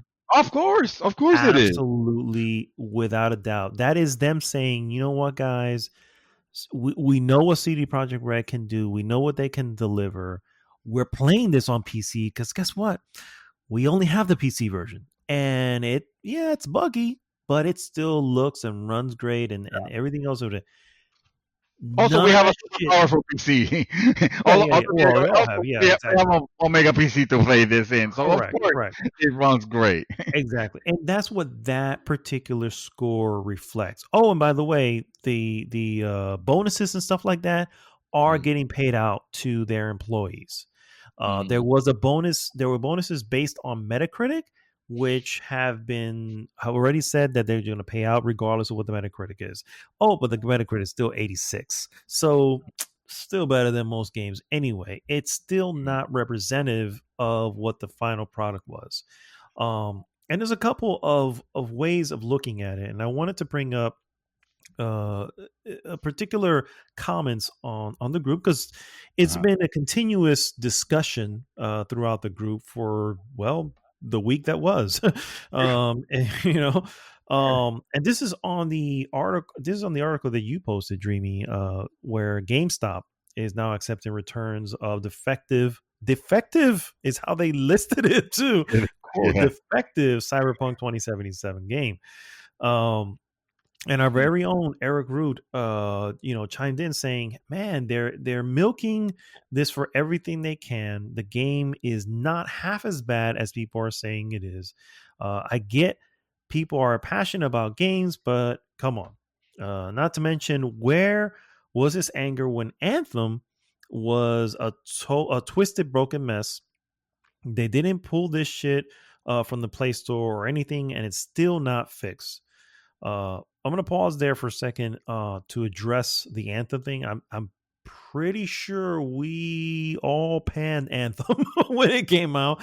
Yeah. But the main difference was, and the main difference, or rather, the main reason why it wasn't something that people found shocking when they bought it was because there was a demo. I know because I played that demo, Yes. and that demo was enough for me to go, nah, I'm not interested. You know what I mean?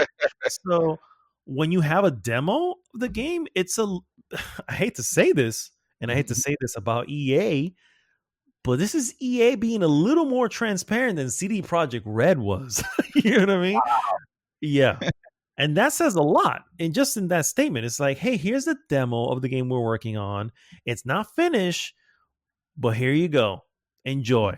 And we played it, and I played it, and I remember playing with Chaos, and he was all into it too.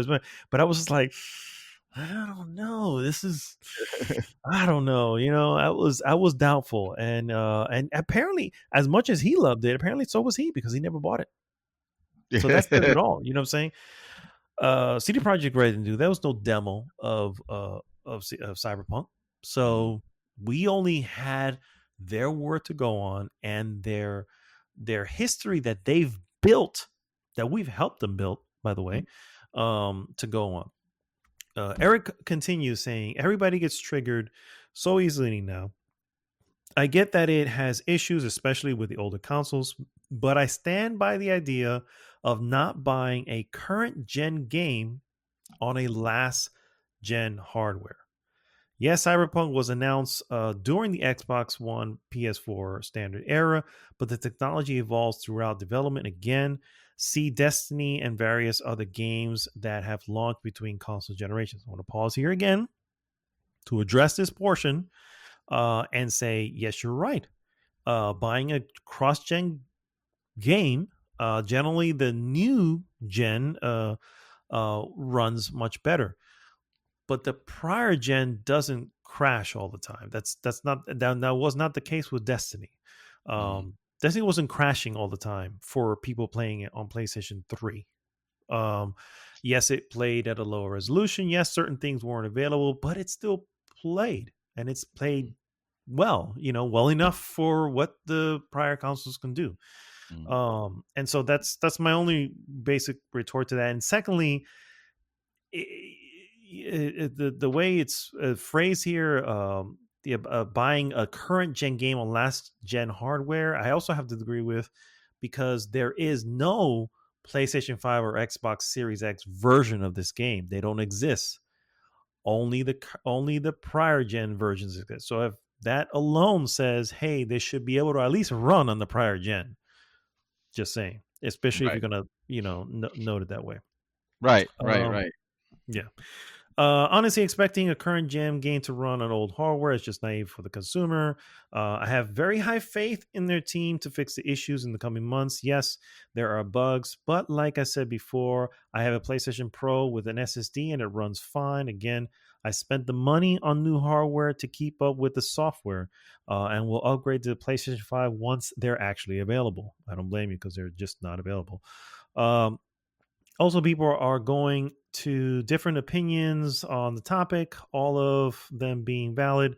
I can see it from all sides of the degree. So, and he goes on to suggest, and he also mentions, if you're going to get triggered to this kind of thing, stop pre-ordering games and wait for the release to get the facts on it before the purchase. I 100% agree with that. It's a very sound advice, No, absolutely. And when I look at the purchase of the game that I got, I don't blame anybody else but myself when it comes to, hey, because I know for a fact, and because it was a few days before where I was like, no, I'm not getting it. And I think I was chatting with Chaos, or maybe we actually had like a video call, and he was like, dude, aren't you ready? It's coming out midnight tonight, and all this stuff. I'm like, nah, man, I'm not even doing it.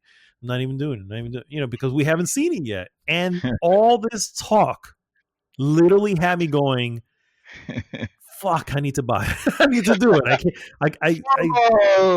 Yeah, FOMO. That's exactly what that is. FOMO. It's like, man, it's CD Projekt Red. It's, and so the purchase. So here's the deal. The purchase of this game, without getting the reviews, yeah, I hold that on me. That's something you and I, Dreamy, have been mentioning for the longest time. It's like, don't pre-order games. This is standout rule. Don't pre-order games. That said, now that I have been burnt, I can assure you that CD Projekt Red does not walk away without a blemish here. This is a blemish. This is something that, they have essentially put themselves into a category that we know to be where EA, Bethesda, and Ubisoft sit. And that's a category that we never thought CD Projekt Red would sit at. And yet, you know what? Not only did they sit there, they chose to sit there. The problem is we never expected these companies we mentioned. Well, maybe with the exception of Ubisoft and Bethesda, but we never. I remember a time where BioWare was held super high. Yeah. And BioWare, the other one. Yeah. But yeah, and then when the crappy when I might have been Andromeda, where I might have actually said, this makes BioWare games, from day one to wait for reviews automatically. You know, I'm not, to be honest, I don't remember if it was actually with Bethesda. Now that I think about it, but it was. I we had that conversation where we were talking about, hey, shouldn't be pre-ordering games or whatnot. There are certain scenarios where you kind of want to take advantage of. Like in my case, I mostly I try not to, but when I do, it's usually because they give me like a ridiculous percent, like a 20 or 25%, even though uh Green Man Game doesn't do that as much anymore, but it used to be the case. And I was like, well, shit, this is a game that I want to play, that I know I know the developer. I have liked what they have done in the past. This is a calculated risk. I'm gonna take the risk and give them my money now because I get something in return, obviously a lower price, and I'm just gonna make that move. And I know that we have had this discussion when we're talking Yeah. about, Mhm. and yeah, usually you could take advantage of some really good deals that way if you encounter them. However, as this release proved, it's not immune. No company is immune No. to the shit show, and this could have actually gone. Actually, I will say it went sour for me because I got the game. I pre-ordered the game on GOG because I said, you know what, and I posted it. It's like City Project Red, and they have done very good. Instead of buying this game from like Steam or from like any other retail, I'm just gonna go ahead and buy it directly from them. And so willing I was to give them my money that I went ahead before the game was even released, and I purchased it.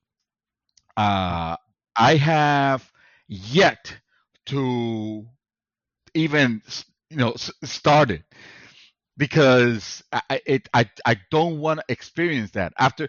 This is after, actually, mind you, this is even after reading the reviews. The reviews were already out by the time I made my purchase. I was like, well, shit, it's trending 90 on Metacritic. How bad could this be? It's a fucking 90 game. It's right up there with Legend of Zelda, uh not Wind Waker, but the other one. Breath of the It's Wild. it's yes, thank you. It's up there. It's up there. It can be a bad game. There's just no way. And look at it. And And sure, yet, you know, I can probably install it. I can probably have an experience and have a couple bucks, running a few hours, but kind of like force myself through the game, or I can play a polished, finished version that I don't have to do to have to bother with the bugs and the crowd right now, and I don't have to worry about the jank that might corrupt my save game. That's the version I choose to play, because I know that at the core it is a good game. And sure, I'll wait for them to finish. I haven't gotten my refund. I am tempted, though. I am very tempted, and she might change. I might actually, by the next podcast, I might say, "Yeah, I refunded it." Why? Well, because I wasn't playing it right now, and by the time it's fixed, this game is probably gonna be bargain bin yeah, pricing, I and I haven't might as done it. well have it for $15 or $25 or $5 or whatever than the $60 I gave them as a loan. As a loan, because I'm not using the product anymore, The and I have product the is, yeah, option yeah. to get it back. So who Yeah, knows? I'm the same way. I did not get the refund. I'm not gonna get it. And I'm doing that mostly because I need to feel that burn. I need to To remind you myself. remind, yeah. Yeah, I need to remind myself that, hey, none of these companies, none of these developers, and again, I use the word broadly, but I'm pretty sure that a large percentage within the developers Mhm, did not expect it to be this when it got released. You know what I mean? So mhm. there is the captain of the ship. The captain of the ship always knows more than everybody else on the ship. The rest people on the ship are just making sure the fucking ship is sailing. Hmm. But hey, if there's an iceberg in front of us, well, I may not know because I'm at the back of the fucking boat. You know what I mean? So yeah, so it doesn't mean doesn't mean that everybody's involved in that. So when I say developer, I really just mean as a whole, as the head, and everything. Um, I hold them all accountable. And again, this is coming from someone who absolutely loves CD Projekt Red and loves what it is they bring to gaming. The bars that they've moved up have not moved back down. They're still up there. You know what I mean? Those are now the standard. You know what I mean? And while Cyberpunk is not there, it's nowhere near probably that bar at the moment. Hmm. That still means that when someone else releases an open world RPG, uh, they still have to look to the Witch and go, if we don't do better than that, then we're wasting our time. Hmm. Because they've set that bar. And I love them, but that does not mean that they're infallible, and does not mean that I'm not going to say, hey, the next time they release something, I'm like, no, no, no, no. Sorry, guys. We fam and all, but let's see the finished product first before I buy. And that's something that they did to themselves. That's something they did to themselves, and that's very hard to undo. And for me, that's just the way it is, unfortunately. So Well, it used to be that we we will advocate for uh just wait for reviews. Wait for the people that have played the game first to get the reactions. Uh I think in this case, I'm kind of shocked because it's kind of like, well, we can't really trust you the can't reviews trust them either.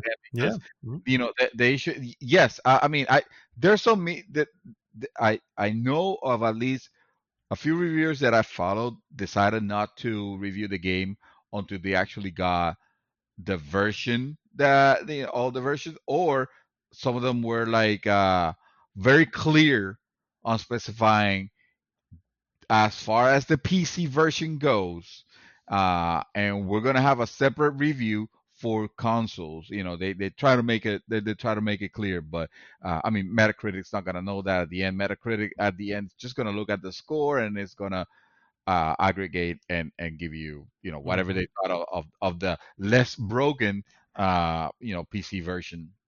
Uh, I want this to be a lesson because i- i- the I think we like to, point fingers at, well, the developers this and the developers uh, should be held accountable, and because they should be, obviously, of course, they're the one that made the game and make the mess.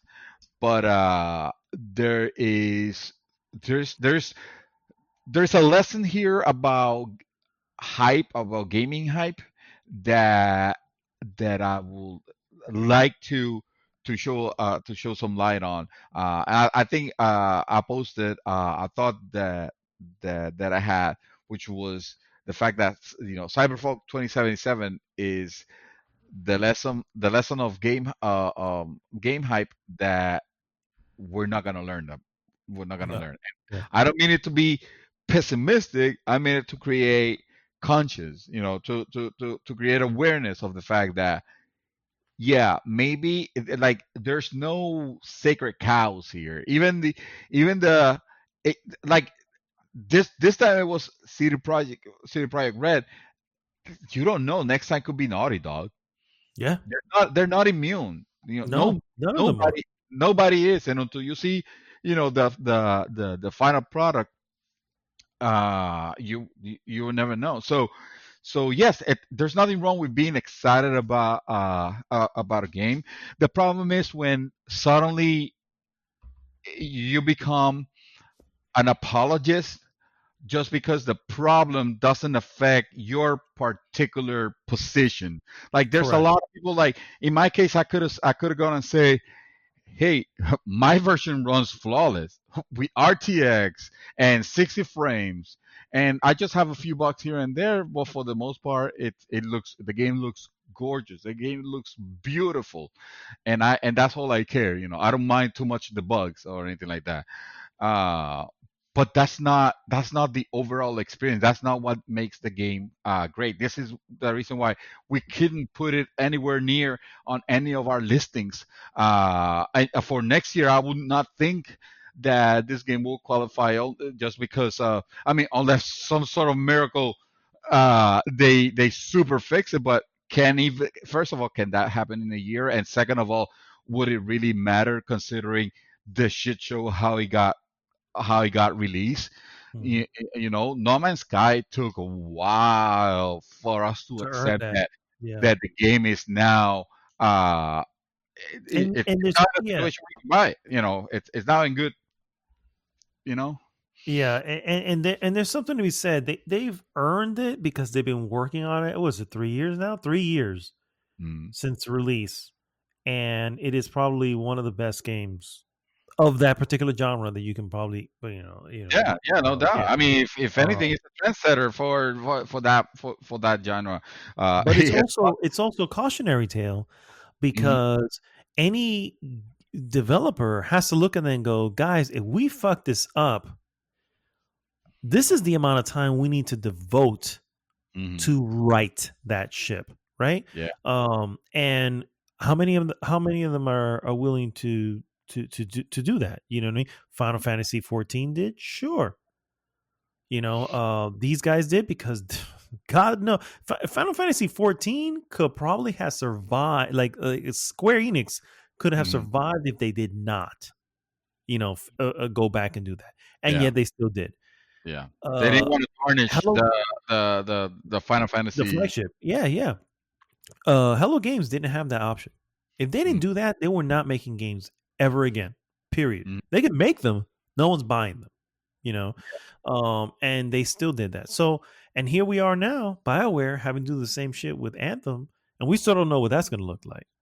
right, It's a lot of promises and talk at the moment, but we have no clue what 2.0 is right, when it comes to Anthem. So that can still fail, and it's going to cost all of them money and time that they're not going to get back because they're having to write something they should not have wrong in the first place, and right. that's where Cyberpunk is now at the moment. And it didn't have to be. It didn't have to be if you would have either delayed it a little bit longer or just said, you know what, this is not going to be on current gen. It has to be on next gen. Those are the decisions you could have made. But in the end, it's the mighty dollar. And the mighty dollar said, no, we cannot leave last gen out, even though we've completely ignored last gen for the last year and a half of development. You know what I mean? We can't leave them out. You know what I mean? So that's in the end, that's what that is. And it's a hill or a mountain or whatever it is that they'll have to now climb over to try to correct. And maybe they do, maybe they don't. We don't know. Yeah, yeah, I mean, like, we can say, hey, they've been great at that, but they can also give up. Why not? It's yeah, possible. Bethesda was great at that until they said Skyrim, yeah, we yeah. We can't can't. figure this out. Yeah, Yeah. You know what I mean? And turns out so we can't fix it. Sorry, guys. yeah. Hey, Yeah, man. But hey, and at the end, oh, sorry, go ahead. Elder Scrolls 6, Fallout 4, Yeah, coming five soon. Yeah. You know what I mean? or So 77 yeah, depends. 77 is a bad year for games. apparently. Jeez. uh, no, just last word, from me on the topic, and then I promise we'll lay the rest, unless something suddenly more impactful, happens. It's like, yes, if we get it, uh, CD Projekt Red will very likely, if I had to bet, will they or will they not? Very likely, I will put my money that, yeah, that they'll fix it. They'll fix it. That's not the issue. The issue was not that, oh, they will fix it. The issue is you bought a beta. You were promised a full game. You bought a beta, Mhm. and you're okay with it. And the That's when next it time, becomes, exactly. And the yeah, next time you do this, that's going to be lingering in everyone's thoughts. And believe you me, even if they forget, media will remind them, hey, we'll hmm, see what comes because we saw what happened last time. You know yeah, what I mean? It will now it's the The history you cannot shake. And it's just one of those things, man. Trust is so easily broken and done. And it takes years. It takes years to gain it, right? Because CD Projekt Red took years to get to where it was, to throw it all away in a week. You know what I mean? And now here we are again. Now you got to build that shit back up, because as far as I'm concerned, you're right now, just from this last game, you're just as good as Fallout 76 was. You know what I mean? And it's just like, it is what it is. Now, yes, the team is different, and I'm not saying that, but the point is, it wasn't an accident. It wasn't, oh shit, we forgot to upload a patch or what, you know what I mean? This was purposeful. And when it's purposeful, it hurts, it burns. Yeah. It burns because it's like, you guys did this on purpose. You purposefully deceived and made me buy this game. Yeah. Yes, it's my fault. I get you, but I won't forget you. You know what I mean? That's really what it comes down to. So, all right, guys. Well, thanks so much for tuning in to an awesome episode, episode 243. This is Mad Dog signing off for this week, saying, guys, the year that wouldn't end is actually ending, and it's coming up soon. Hope everybody, for the most part, remains safe. I get people, you gotta grind, you gotta hustle, you gotta do what you gotta do for life, and if you gotta get out there and because your job requires it, then do what you gotta do, but do it safely. And everybody else, if you don't got to, then just hold on. We're almost there. We're almost there, guys. Mr. Dream Twister, take us home. I just want to say famous quote from a famous game developer. A delayed game is eventually good, but a bad game gets to meet the holiday shopping deadline and make us more money. Nailed it. David Santos, GG Publishing. Nailed it. Nailed it for real. That's on point. And yeah, I think a wise man, Mr. Santos, said that. Yeah, for sure. All right, guys, we'll see you next week. GG! Happy New Year. That was the worst GG ever. That was really bad.